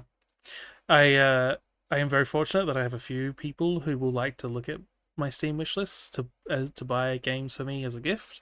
So I feel like I have to be very selective and cut things. You know, like sometimes I'll wish list something I'm Mhm. like, oh, this looks interesting, and then I'll have to go back in a month or two and be like, do I really want this though? Would I want somebody to spend money on this for me? Um. Anyway, Yeah, that's we should keep it rolling. underappreciated. Next up, we have Yep. best feel. Oh yeah, have you got So ones for this one? I do have ones for this one. It was Excellent. instinctively I went to my first person movement shooters parkour games, but Of course, of course. I had to think about it a bit more broadly, and I think I still didn't do it justice. I think this category, I feel like I'm thinking back on it, and there's possibly a game that should have been on mine that I didn't, so I might mention it as an honorable mention. yeah, I think I got caught up in the idea of this is like a movement game category when I'm like, no, this is game feel. This is how the mechanics interact and how it I responds to your controls. I had almost the exact opposite, so Mm, I'll be yeah. We interesting. should Well, see how we contrast. tell me about it then. Okay, so I will note out the gate. I have not personally played Sonic Racing Cross Worlds. This was a recommendation from River to put on the list because they have played it and Is mentioned that that the the one feel is with really Miku? good. Yes, it is. Mm, But yes, it that's was all I need mentioned. to know. Yeah, yeah, yeah. But yeah, it was mentioned that that one feels really good to play. I have watched them play it, and it Mhm. looked like it felt really good to play. Hell yeah. So yeah, that was a definite one that had to be in there. Fatal Fury City of the Wolves. I really wanted to have this somewhere, and the game feel on this one is really strong. It has like great combo mechanics while also having a lot of weight, which is really nice in a fighting game. Hmm. And I just really like how it's balanced in that. It's just a game where like all of your inputs feel good, hits feel good, movement feels good. It just naturally had to be here. Rooftops and Alleys is one that I'd wanted to pick up earlier in the year, but I ended up receiving as a Christmas present Oh, from nice. River.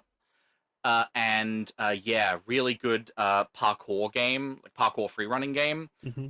It's sort of structured like a skate park game, but for free running, Mm. and it feels so good to play. Once you get into like the flow of how the different inputs link together, it's got that like classic like good skating game feel, which is unfortunately not a territory that I've ever gotten into. I Mm. haven't played like any of the classic Tony Hawks or skate games, but from what I have seen, the appeal of those is very similar to Rooftops and Alleys, and Rooftops and Alleys feels so good to play. Just such satisfying movement, such good inputs. It requires a lot of like tight, strict timing with things, but it's also got this really lovely free flow to it. Hmm. And when you start learning how to do things like linking wall runs together, oh, Oh, Yeah. it's amazing. So, so good. And haste, Mm. which I don't know exactly how to describe haste. It's like boost formula 3D Sonic down a highway obstacle course forever. And It's like when you stick your arm out the window or just simply look out the window of a moving car and imagine somebody parkouring over all the stuff. It's like uh-huh. that if it was a game. It Yeah, that's is. the Landfall devs. Um, Oh, really? yes, they also Cool. did Cluster Trucks, I think. I'm pretty sure. That would make a lot of sense. Yeah, another one Yeah, because where, Peak yeah, was Landfall and Aggro Crab, right? correct. Yes. Yeah, I played Aggro Crab's game. Uh, Other one, another Crab's Treasure. yeah, I've seen good stuff I need to about play it. more of that one. I It's feel very ya. good. I feel ya. Yeah. Yeah. Haste just Tabs. Yeah. it. Oh yeah, but Haste just feels amazing. It's just got such wonderful momentum, such good game feel, and I love how it makes you consider the environment around you because it works Mm. rather than having a jump button, it's a fall button. You're trying to optimize slopes. Mm-hmm. Um, uh, it's a little bit like that, yeah. She. Um, It does feel like game feel the game, right? Like it feels like yes, yeah. everything seems Haste, to be in service of it. you will notice the order that my games got put on the list for best feel.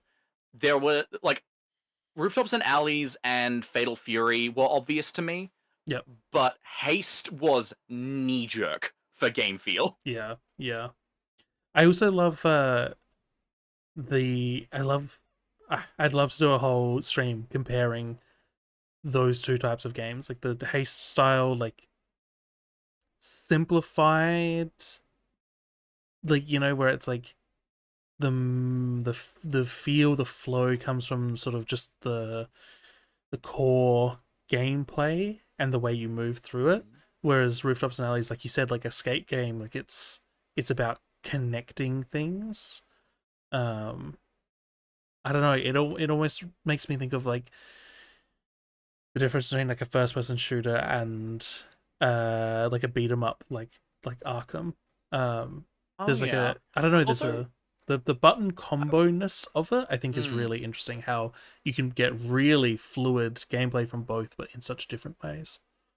yeah, I think I would almost describe it as like the distinction between like focus on control or focus on momentum. Interesting.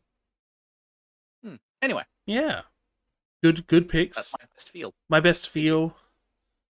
Sounds to me like Case it's 3D Sonic, but not as hard to control as a stick of butter. A little bit. um, Deny that.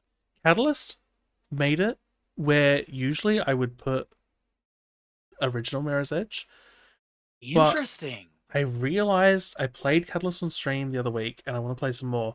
I'm like, wait, no, this does feel quite good. They really did tighten up a lot of the movement aspects of it. They removed a lot of the pain points from the original one, like climbing pipes uh and doing a roll to absorb the impact. They cleaned a lot of those things up, and it's like, oh wait, no, this does feel good.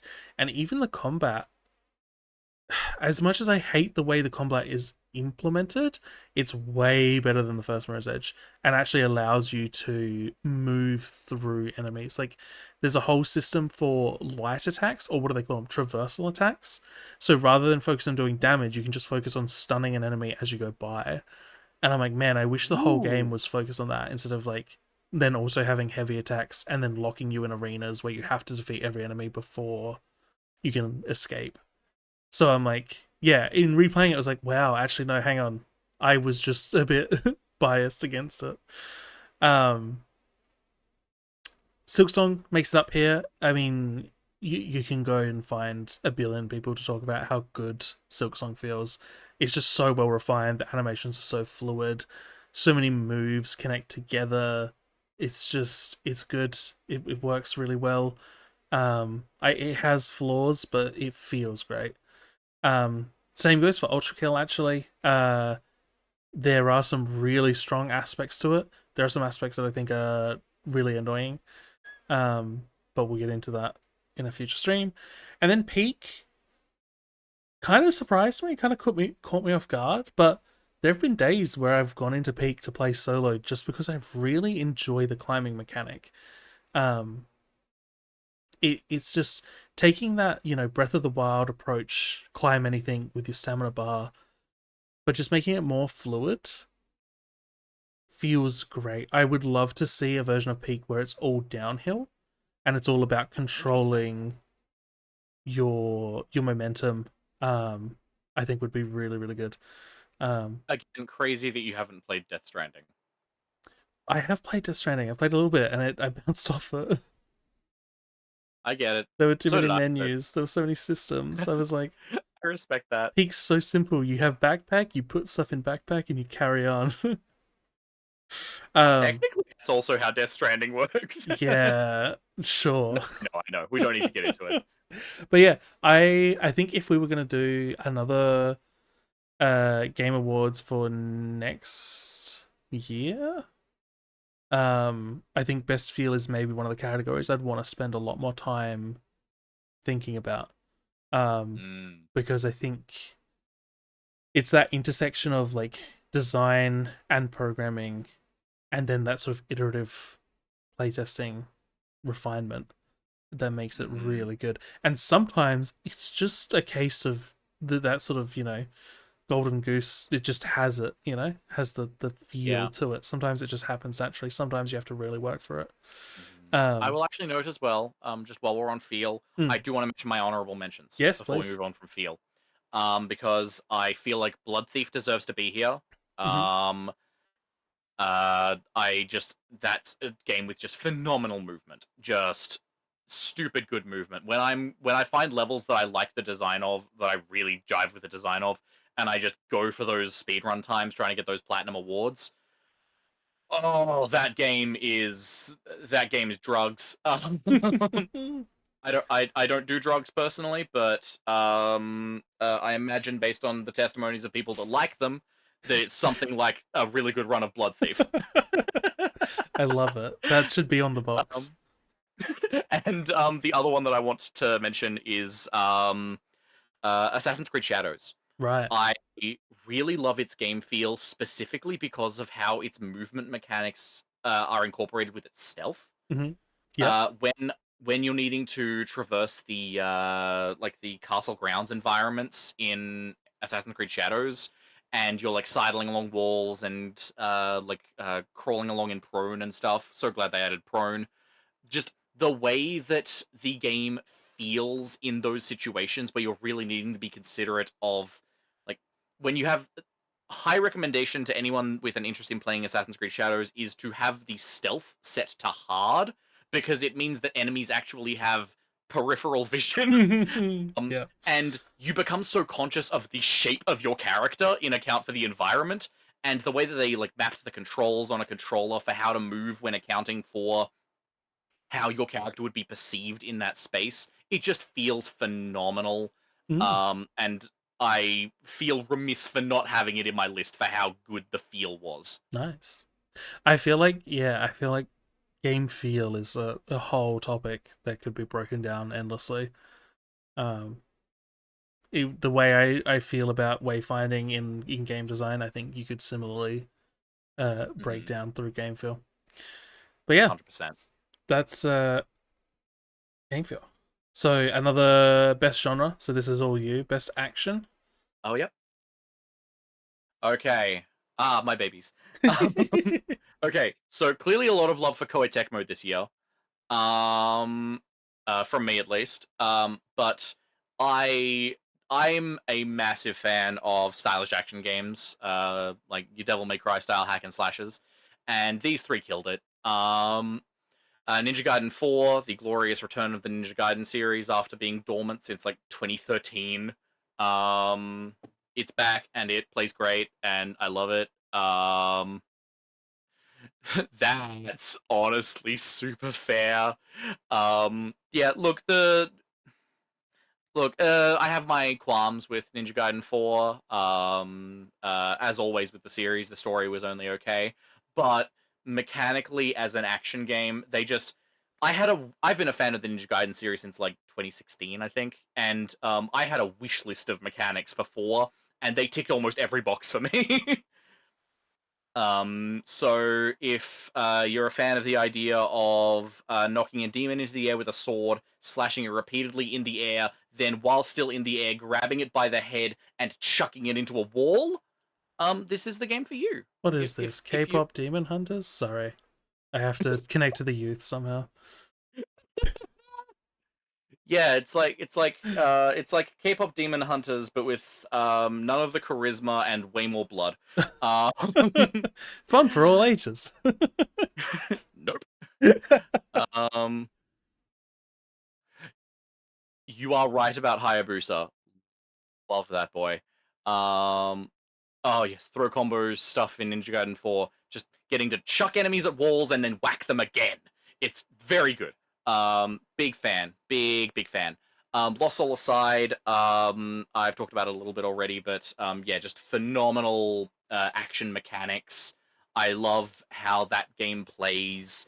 There are areas where its feel could be improved, but the combat mechanics are like just so good for me. The way that it approaches all of its systems, the way that it balances its offense and defense tools.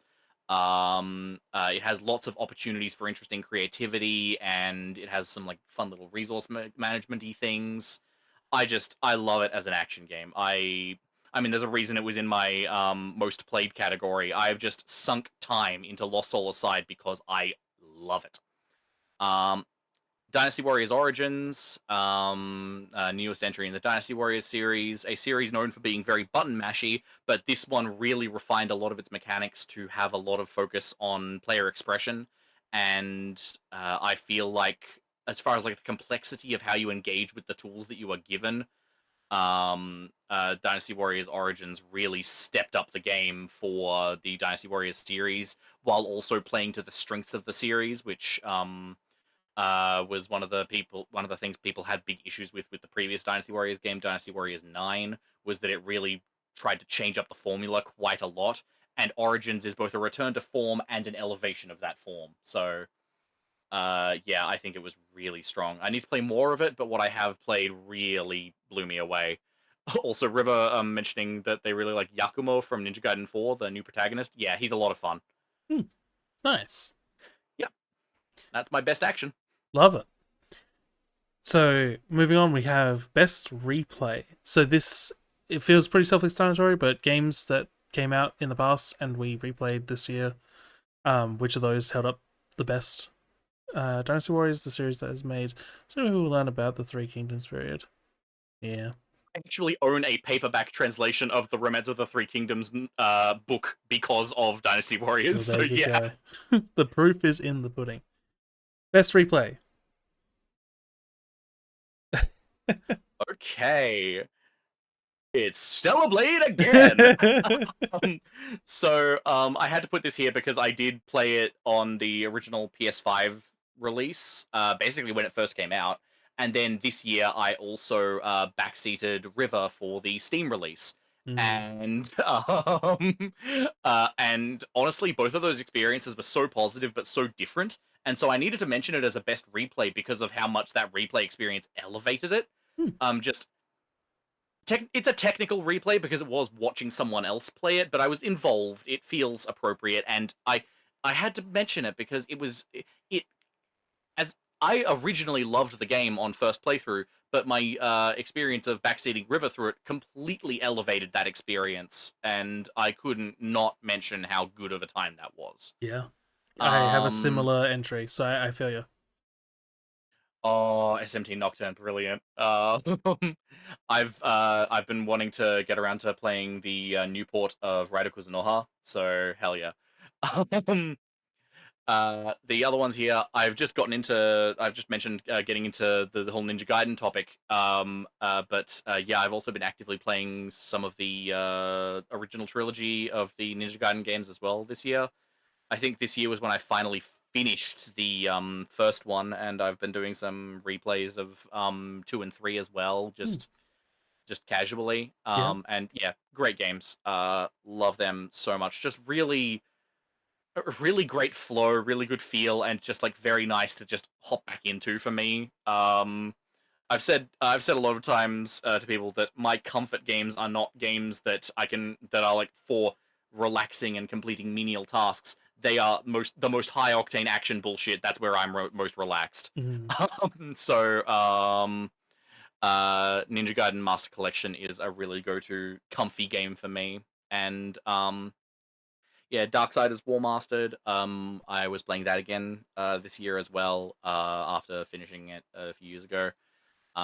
Big fan of the Darksiders games, at least the first two. I don't hate the third one; I just have complicated feelings about it. But the first one's still my favorite, and yeah, I was hopping back into save of that this year and just really appreciating what the game has to offer. Yeah, yeah, So yeah, 100%. Um, yeah. I yeah. mean, similarly, this is not should not be surprising. Um, I mean, Alan Wake was sort of my version of what you were saying with Cellblade. Like, um, did I replay it? I think I did a bit. I think so, but more so watching people play it, forcing friends to play it, and reliving it through them. Is just good. Are you really an Alan Wake fan if you're not forcing your friends to play it? That's a yeah. Apologies. Uh, listen, I have thoughts and feelings about both of those. And I'll get to that in a second. Mirror's Edge is I have two favorite games. It's Mirror's Edge and Disco Elysium. Mirror's Edge is my replay game. Um, I it feels so good. It's so nice to just run through the levels. It calms me down, recenters me. It's just I could. There's never a time where I couldn't pick up Mirror's Edge and just enjoy playing it. Watch Dogs is the outlier here. I really enjoyed Watch Dogs when it came out. I was a wee lad. Um, and I didn't the E3 controversy of the game looking good in pre-rendered cutscenes didn't affect me. We play Alan Wake to rejuvenate Sam Lake so he can keep dancing. That's it. Dance, monkey. But yeah, so Watch Dogs I replayed. I don't even know why. I think I just the aesthetic called me back to it. I was also able to play it in bed with a controller, which I think for certain games, especially replays, is like just really setting yourself up for success. But it's mostly here because driving around, I picked up so much inspiration and thoughts for how Arvo could work based on the driving in Watch Dogs, which really caught me off guard. It really surprised me. Um, Especially, I remember people comparing the driving in Watch Dogs to, I assume, GTA 4 at the time. And it's not the best, but it's not comparable. It is good. It works. It's competent. And so yeah, getting to replay it and be like, oh no, this driving is actually like fine, and there's really interesting mission types you do completely revolving around driving. So yeah, I just had a good time replaying it, and it gave me a lot to think about. Yeah, Halo would have been one that made this list. I have almost fully replayed the Halo games that are in the Master Chief collection.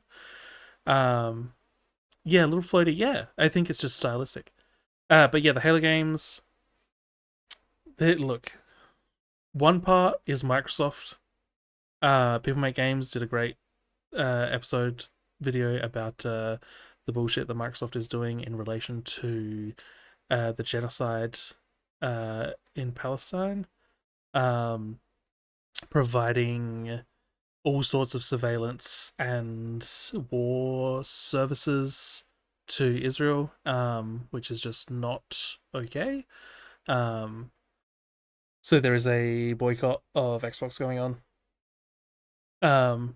And then, just as importantly, equally bad on the scale of things, is the fact that they took a bunch of existing games that worked, put them together, and somehow made software that doesn't work. And that is just inexcusable.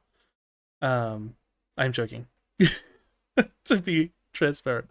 But no, I think it is astounding that you can take a bunch of games which ran fine and worked, and then put them together in a piece of software that will barely let you play it. You have to fight tooth and nail to even launch. So, personal beef with Microsoft and Xbox stopped the Halo games from making it up here. Mm-hmm. That's so fair. It's just I spent so long. Just it's why would you force a pop up screen that doesn't load that has no way to exit it? It's just beyond me. Best replay for me was probably Exocolonist, but I'm sure there's also Switch games. That's so fair. To point they gave up on Halo 5. They gave up on Halo 5? I'm Like porting scared. it. Oh, is that what happened? Honestly, after It 4, hasn't been ported. I dropped off the map. Yeah, I see. Oh yeah. Hmm. I mean, I don't want to give them more time in the sun. Um, Mm. Microsoft has done irreparable damage to the gaming industry. Um, but yeah, damn that was down. Mirror's Edge time for me. I think after stream. Yeah. Does anyone have any other fun replays from this year? Yeah, what's your go-to? Is there because I'm like to me it's interesting. You can see like there's Mirror's Edge, which is my like has been my go-to replay for forever.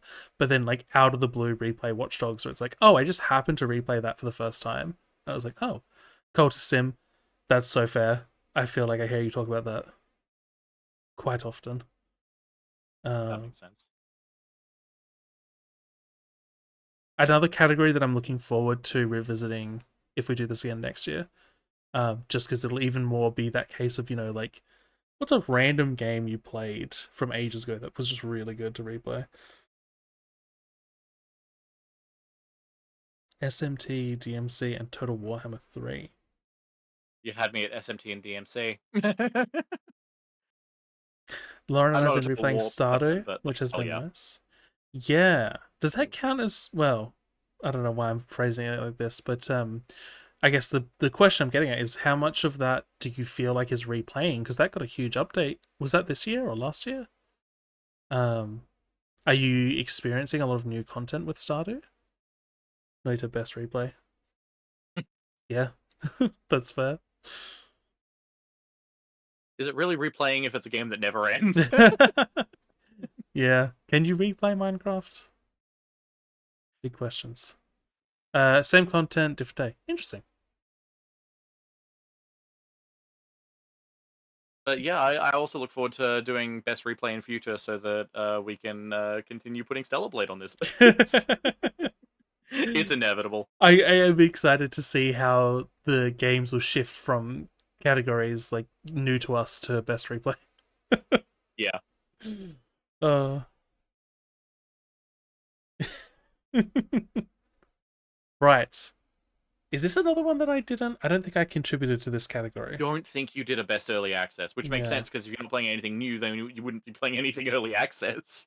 I also just don't keep up with it in general. Like, I think there was Mm. something that I was playing that I saw the other day. And I was like, oh, that's early access. It just didn't cross my mind. Mm-hmm. Um, but yeah. So we just got your Yeah. entries. All right. So I talked about Enshrouded a little bit in Most Played, but I am in love with Enshrouded. That is just such an awesome open world survival craft action RPG. Great open world map design, great mechanics, really polished. And oh, Fields of Mystria is good. Oh, What's up with Pal World?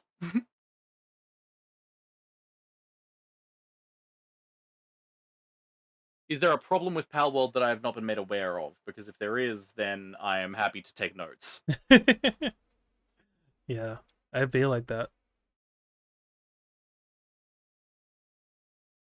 Oh, the Pokemon lawsuit? I'm on the side of Pal World in the Pokemon lawsuit, so they AI haven't been using usage? AI. They've been super anti-AI. The publisher even explicitly stated that they are against the that they're not that like the devs even have stated that as a publisher they're not willing to publish other people's projects if they use AI. I feel like I heard that. I didn't. I don't think I clicked that. That was Yeah. Power World. So yeah, Palworld is staunchly anti-AI and been uh, has been very much the and yeah, the I agree with the lawsuit is Nintendo being bullies. They they have been really trying to flex their power, and it just reminds me of like another Metroid 2 remake all over again. It's I'm on the side of Palworld in that discussion. Mm. And I also just think it's a really cool game. And oh, don't get me wrong, some of the designs are really simple, but that like really not really simple, really similar. But that's not what Nintendo are going after them for. They're going after them for using similar mechanics. Yeah. Um, Yeah, because like yeah, if Nintendo had targeted Palworld over like, hey, this creature looks a lot like our creature, please change the design, that would be one thing. Mm. But that's not what they're doing. They're trying to make it so that people can't make a competitor to their product. It reminds me of the I forget the name of the studio, but the Lord of the Rings games with the Nemesis system and the way Yes. that was patented, um, Yeah, exactly. which was Hated that. very strange and generally goes against the broad principles of game development of this sort of shared knowledge, innovation sort of aspect of it. Yeah. And Um, hey, while I disagree with your perspective on Palworld, I appreciate you bringing up your opinion. This is a space with open dialogue and Uh, yeah, I have my opinions on the Palworld situation, but I know that not everyone agrees with that, and that is okay. Um, I will move on as well. But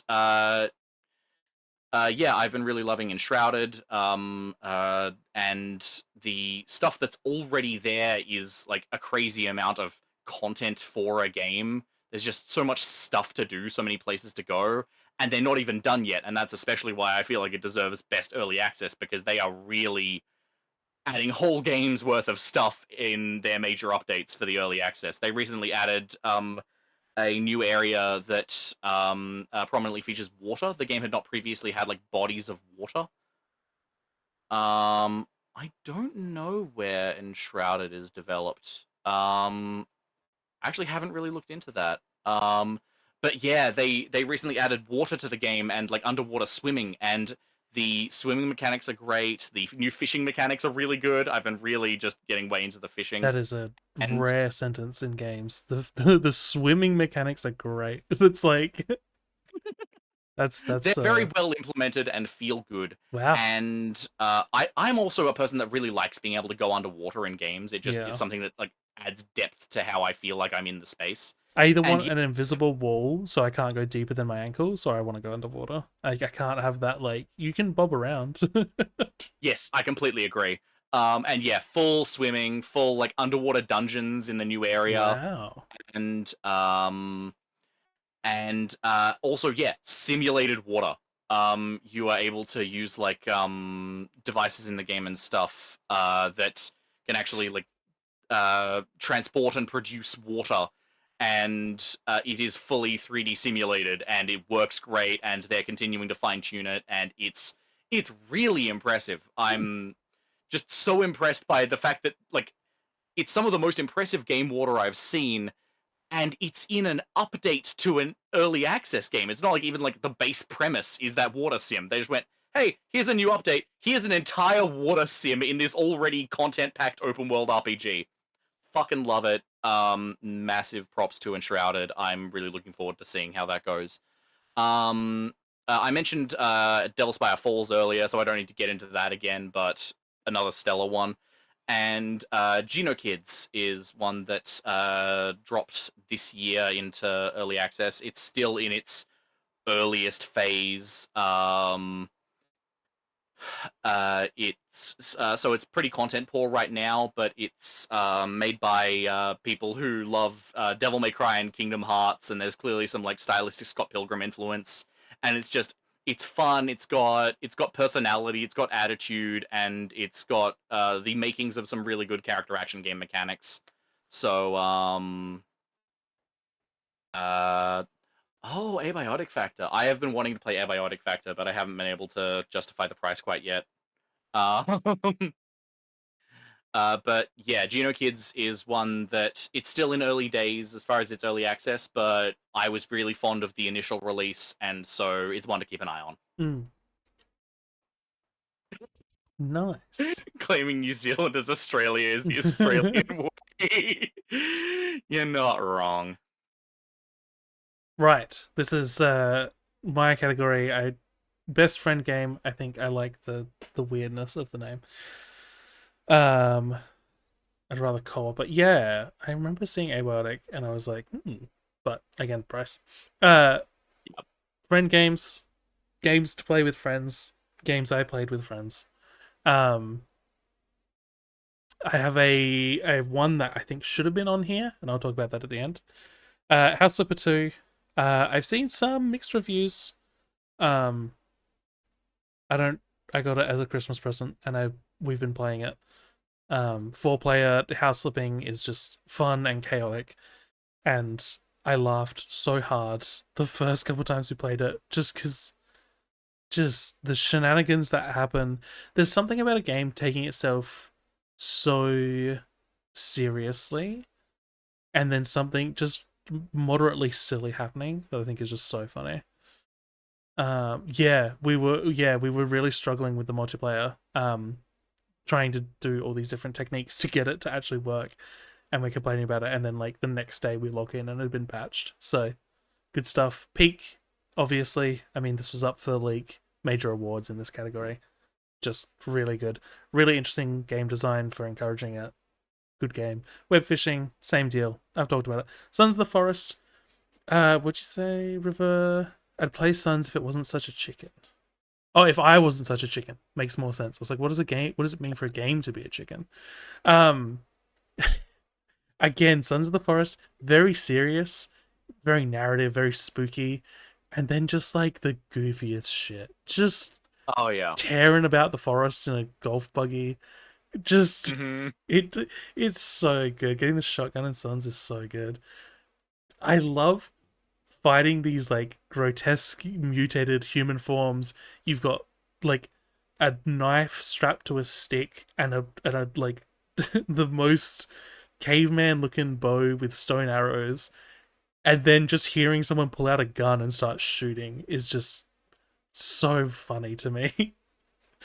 um so yeah, this is the far as I made it on, because I think the game would be half as fun without playing it solo.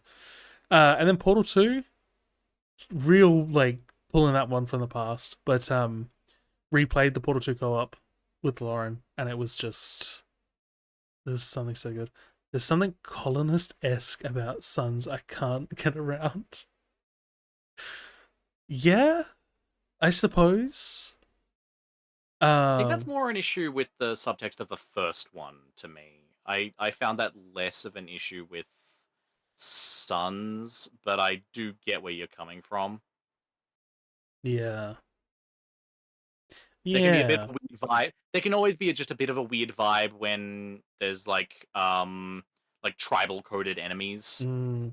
It feels the same with my vibe of Zootopia and Bad Guys and any of those films where animals are living and they are like personified, and it's like just the questions of race start happening, and I'm like there's no good way to handle it, right? It's like you either gloss over it and pretend like it's not there, or it's too big.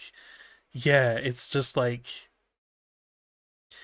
but it's designed to be a kids movie, like a family movie, and so they just like gloss over Mm, things, and they're just like, and then like I don't know, maybe that's how you feel, Kiba. It's like I've noticed this and I can't unnotice it. Um, hmm.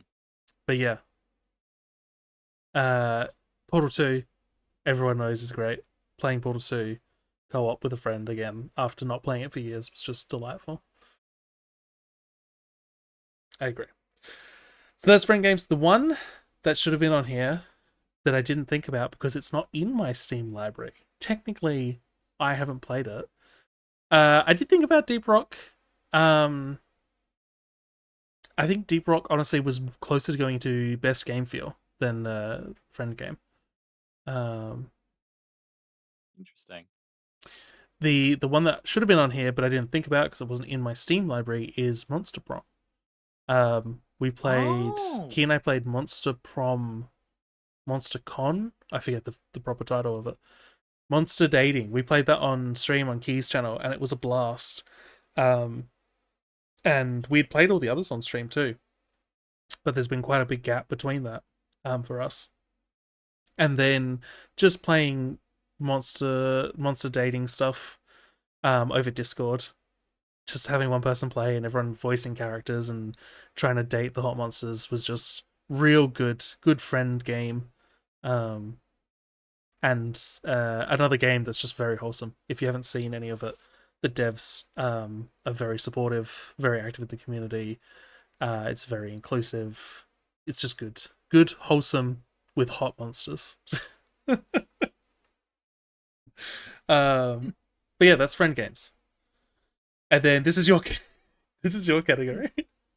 I just wanted to grab a little selection of games that had like sub 500 reviews on Steam. There's one in particular that I really just wanted to rep because it had 40 reviews and I find it delightful. And so I wanted to make a little category to celebrate those. I love it. These are the So, games we got. yeah, so I've already mentioned Geno Kids and Devil's Spire Falls. They're Mm-hmm. also early access games, so I can understand them not having that much of a base. But I hope that they build that because they deserve it. Fish Fear Me is fishing vampire survivors style game, and it's weird and fun, and yeah, and it has a phenomenal vocals title theme, like title Mm. theme with singing, and it's worth the price of admission for that alone. Um This came up yeah. in our fishing episode, right? Our fishing stream. We talked about Fish Fear Me. Yes, yes. They also, on the note of the Facebook targeted ad shirt thing, they also released a free expansion themed around the Lady of the Lake from Arthurian mythology, named and the expansion is called Women Want Me. Very nice. Good stuff. Um, it's so good. Fish Fear Me is such a charming game. If you take a look at the Steam page and like it, I recommend it. It's a charming little arcadey romp. Weird game mechanics to get the hang of, but it's strong. Women fear me, fish want me. Women fear me, fish fear me. I'm not allowed within 100 meters of government buildings. There's some good riffs on that in web fishing. I think Gemma, it's on Gemma's hat when we play. Fear That's want me, fish fear women. I love it. Anyway, It's good. the last one on best game you definitely didn't play that I wanted to mention was Quantum Beast, which is a really small scale, janky little hack and slash game that I picked up earlier in the year, just because it. Are you laughing at Teacher Fear to Fish? Teacher fear to fish. Yeah. Teacher Fear to Fish. That's really good. Quantum Beast is just a really charming little hack and slash game by seemingly a solo dev. I think they might be from China. I don't know. But it's really janky. It's got some serious structural problems, and I can't deny any of that.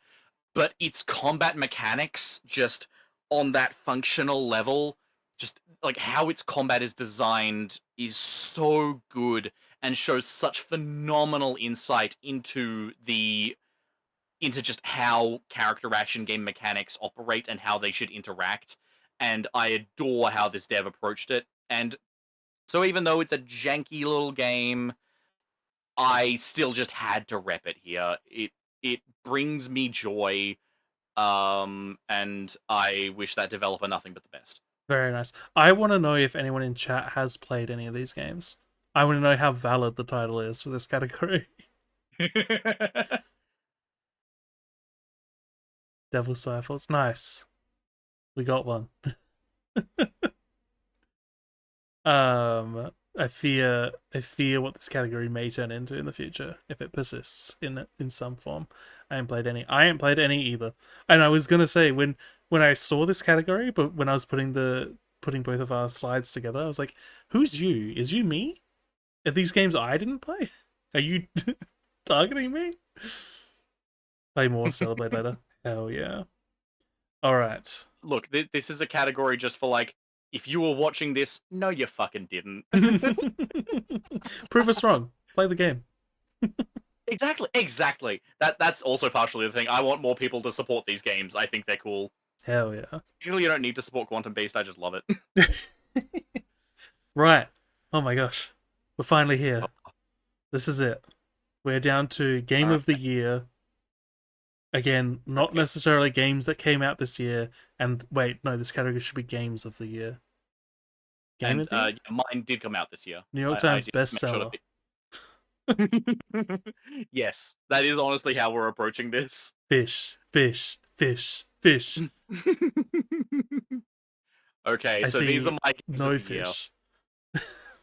There's no fish. I'm sorry. Ah, So fish. I've already talked quite extensively about a lot of these. I've said my piece about Lost Soul aside. I think if nothing else, um, that's a good point, River. But I feel like it sort of landed for me in other areas in equal part. Um, That scares me. Because I'm pretty sure I put that on my wish list from your recommendation. And now oh, you tell me it might be horror? if there is one game that came out this year that I think you need to play, it's Hell Is Us. Well, Um, we'll see. I didn't know it was spooky. it's spooky, but mm, I hmm. just, I just. Yeah. But yeah, I did kind of agonize over this category a little bit. And a couple of these are definitely here because they are as special to me as they are. Mhm. So, Ninja Gaiden 4, it was just very important to have that here for me. I love this series. I'm glad it got a new entry, and I feel like that entry killed it. Um, Lost Soul Aside is a weird one for me because I recognize all of its issues, but if there were any one game that I would need to pick as like this game hit different for me this year, it would probably be Lost Soul Aside. It's just really special to me. And has this really like fun, interesting story of originally being like a one-person indie project by a Chinese dev who was a big fan of Final Fantasy 15 and Devil May Cry and wanted those things to be closer together and just like really went in on this being a passion project, kept getting more supporters. It eventually got picked up by Sony. So it's a PlayStation published one. And look, there are areas where the finished game could have been much improved. But it holds a really special place in my heart, and I don't think any game impacted me more this year than Lost Soul Aside. Um, so yeah, Demon X Machina Titanic Scion is an open world mecha action RPG shooter thing that fulfilled my wishes for an open world mecha game where you are able to cannibalize mech parts off of enemies on the fly in an open world game as a mech, Yeah, that's good. and just oh yeah, it's so good. And it also fulfilled my wishes of a good open world action RPG that I can play in a lobby with friends, Hmm. because most of the time with with like co-op open world RPGs, you've either got to go MMO or you've got to go survival craft. And this is like the one time that it's neither MMO nor survival craft. It's just an open world that I can hang out in with my friends and also happen to pilot cool robots and cannibalize bits off of other robots to put onto my robot on the fly. It Nice. it fucking rules. I love it. Assassin's Creed Shadows, just that was just a really well made game to me. Just wonderful, massive open world, compelling story and characters. I really connected with the two protagonists, Nale and Yasuke. And thank you, River, for fish want fear women me. um uh I don't know if you could hear River laughing from the Barely, background. barely. Yeah. Yeah, I was hoping it picked up just a tiny bit. Yeah. But yeah, Assassin's Creed Shadows, so true. Assassin's Creed Shadows, great traversal mechanics, great combat mechanics, great stealth mechanics. I think it's the best stealth the series has had. And I've also really appreciated how much since it came out, the devs have responded uh, like fan feedback with how much people wanted the traversal altered, and they have really fine tuned the parkour mechanics over the course of the year. Interesting. Actually, not too long ago, they released a new update that added even more technical parkour mechanics that are technical enough that they've made them optional. Hmm. So if you specifically want super technical mobility tools in Assassin's Creed Shadows to rival the Ezio era of parkour tools in Assassin's Creed, those are now available as an option because they have the potential of messing up the mechanics if you don't know how to use them. Yeah, dang.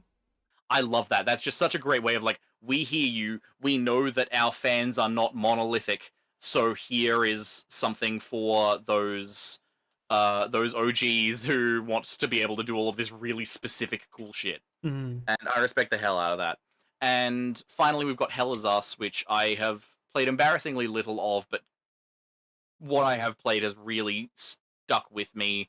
And I want to say as little about as possible because I think that if you can be surprised by it, that's the best possible thing. Similar to like what you were saying with mouthwashing. Yeah.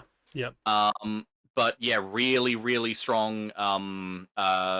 Clearly like pseudo soulsy action RPG. With really, really interesting world building. Really interesting uh, mental health themes going on with the main character that I don't want to get into too much for fear of spoilers. I just want to And know why he's wearing a baseball cap. um, because it's cool. No, I don't fucking know. Um, and yeah, the style of writing for it just it feels like playing a weird sort of middle point game between like I'd almost want to say like Dark Souls 3 and Control. Mm. Oh, yeah. Okay. Okay. I will see if I can afford it. I hear you loud and clear. It it's really cool. It's really cool, and I while I don't think that they necessarily one of the big selling points for it was that they like don't have a mini map or anything like that. You've got to like navigate the environment yourself and like solve puzzles yourself. It's a game that doesn't want to hold your hand, and Ooh. um Interesting.